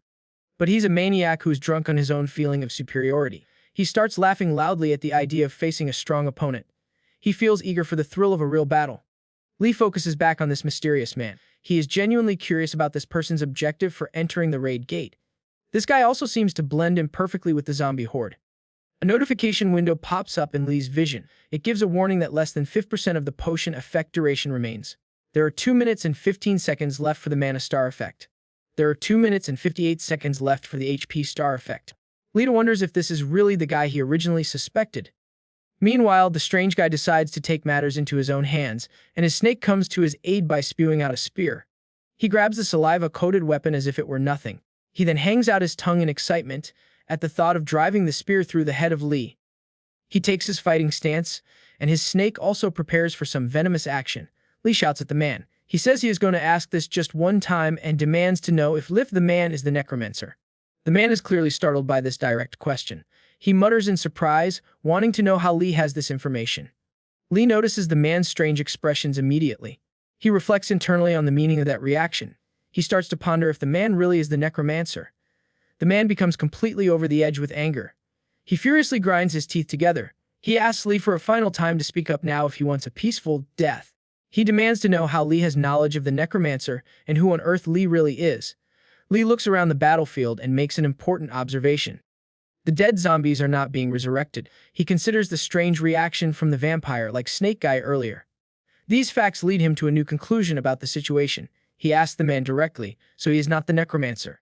He demands to know how this man is connected to the real necromancer. The vampire like Snake Guy calls Lee a lunatic for these questions. He tells Lee that he does not seem to understand the dangerous situation he is in. The Snake Guy curses Lee with great anger. He charges forward to attack Lee with his sharp spear. The power behind the vampire guy's strike is incredibly strong. The sheer force of his attack creates visible shock waves in the air. The vampire guy fumes with even more anger after seeing what happens next. He realizes that Lee deflected his mighty blow so effortlessly. The vampire guy does not know an important secret about Lee. Lee is equipped with an indomitable steel body for protection. He is using the power of a hero, ranked weapon called Manon Makler's secret armor. Lee obtained this special armor during the Seoul Station incident. This armor grants him 2 new skills called Mana Shield and Secret Tattoo. These skills activate by consuming a certain amount of high-hardness magic metal.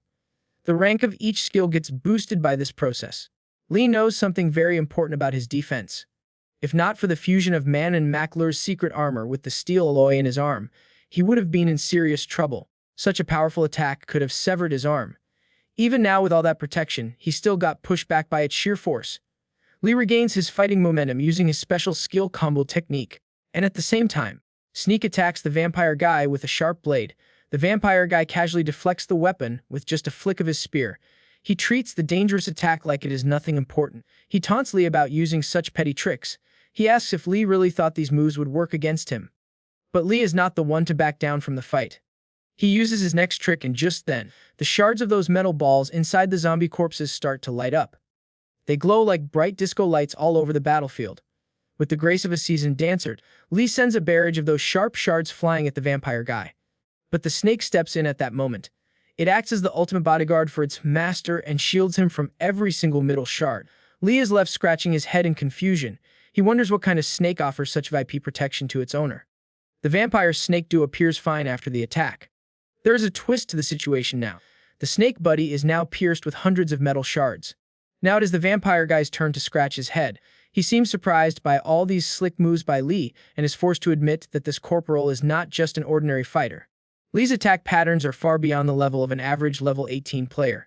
On the flip side, Lee is thinking the same about the vampire. He reflects on how effortlessly this man stopped the attack and suspects that the snake lover must have overcome some serious red gate level restrictions. They both ask the same burning question at the same time. They want to know how the hell they both managed to get inside this gate. The vampire guy grows even more furious with this situation. He sees that Lee is hitting all the right buttons during their fight. Lee is pushing him to his absolute limit. It turns out that wherever the shards of the divine orbs have struck the vampire, they have burned his skin severely. Lee notices this detail, and his eyes widen in complete disbelief. Only vampire players are harmed by divine power, and they're the evil tribe who annihilated the AMT when it was found that the seal wave was coming. Meanwhile, the vampire begins losing his temper with each passing second. He asks Lee if he has a special knack for pissing people off. With that, the vampire effortlessly shakes off all the shards that pierce both him and his snake companion.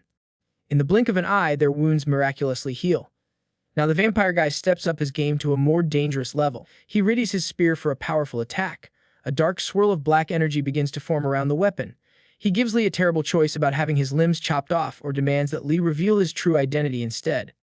Lee, meanwhile, is having second thoughts about this fight. He observes the ominous energy radiating from the weapon with great concern. There is no denying the identity of this spear.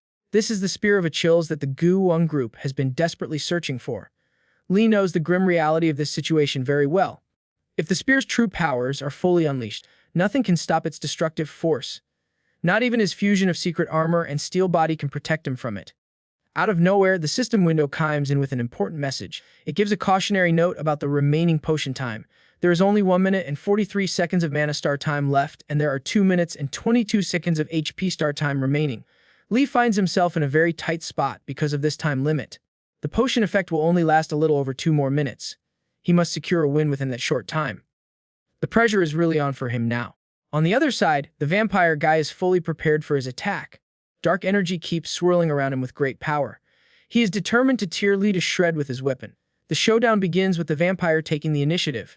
He strikes first with his powerful Achilles spear. In the blink of an eye, Lee ducks down to avoid the attack. He let the deadly strike sail right over his head. To counter this, Lee manipulates the blade in his hand, keeping it suspended in the air as he waits for the perfect opening. The attack from the vampire guy is not just any normal attack from a weapon. It possesses incredible destructive force and turns everything in its path into complete rubble.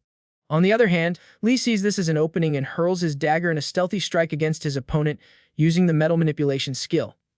Within a split second, the snake steps in to protect its master. It blocks the dagger from hitting his vampire master and takes the full impact of the attack right on its head.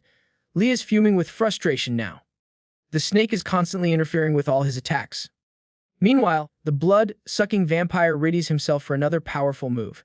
He spews more threats at Lee and reminds him that these petty tricks will not work against him. Then he unleashes another dark energy attack against Lee. The same dark energy radiates from his spear again. Lee successfully dodges again, but he feels genuinely cornered by the situation. The sneaky snake keeps defending against all his long-distance attacks. The bead shards cannot reach the vampire at all because of this defense. And to make matters worse, the vampire is relentlessly launching dark energy attacks and is not giving Lee a single moment to retaliate properly. This has made close-range combat nearly impossible for Lee.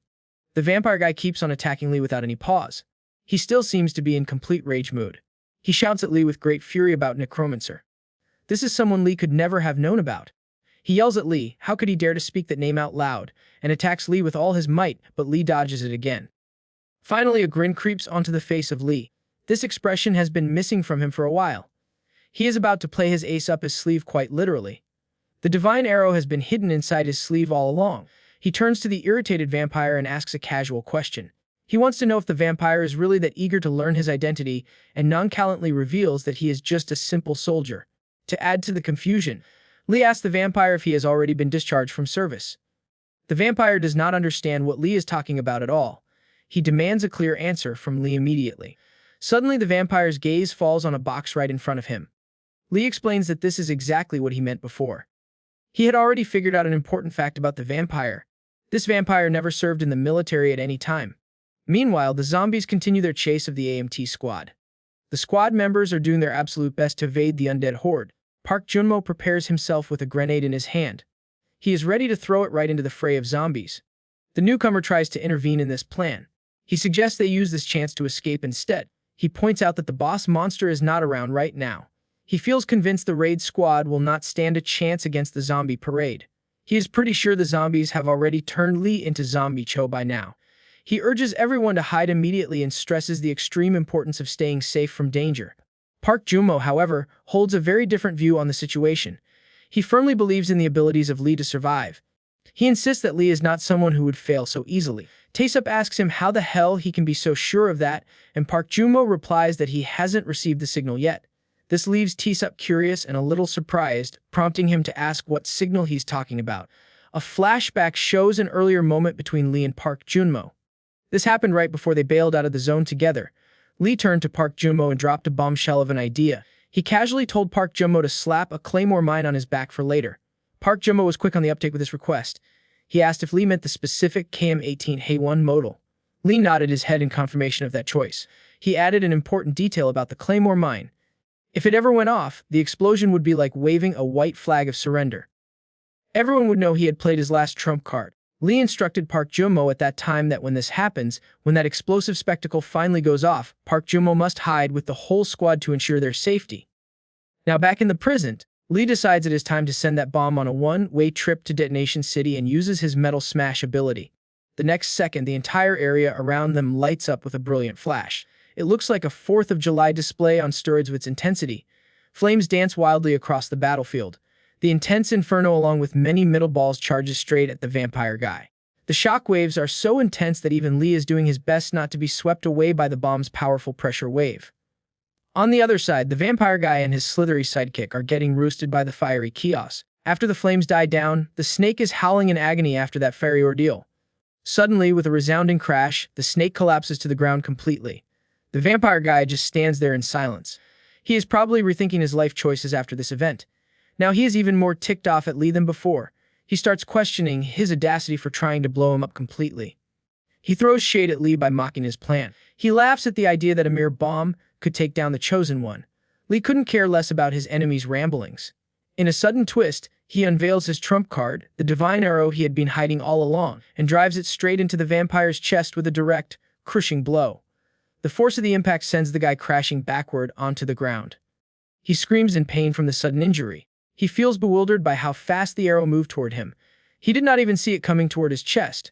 Meanwhile, Lee stands defiantly after delivering this final blow to his troublesome enemy. A notification window pops up in front of Lee. It gives him the juicy details about his weapon. This is Sir Tristan's Failnaught, a special weapon with an incredible ability. It can track and hit a locked target with 100% accuracy.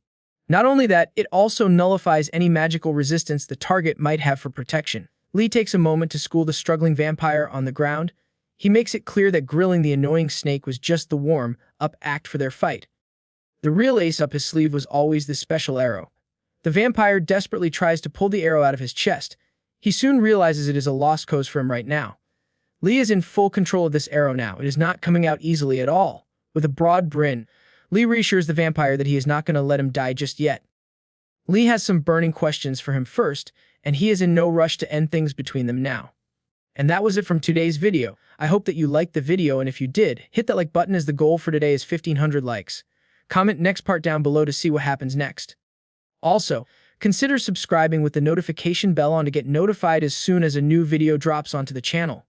You can also join the channel to support me financially videos before public release.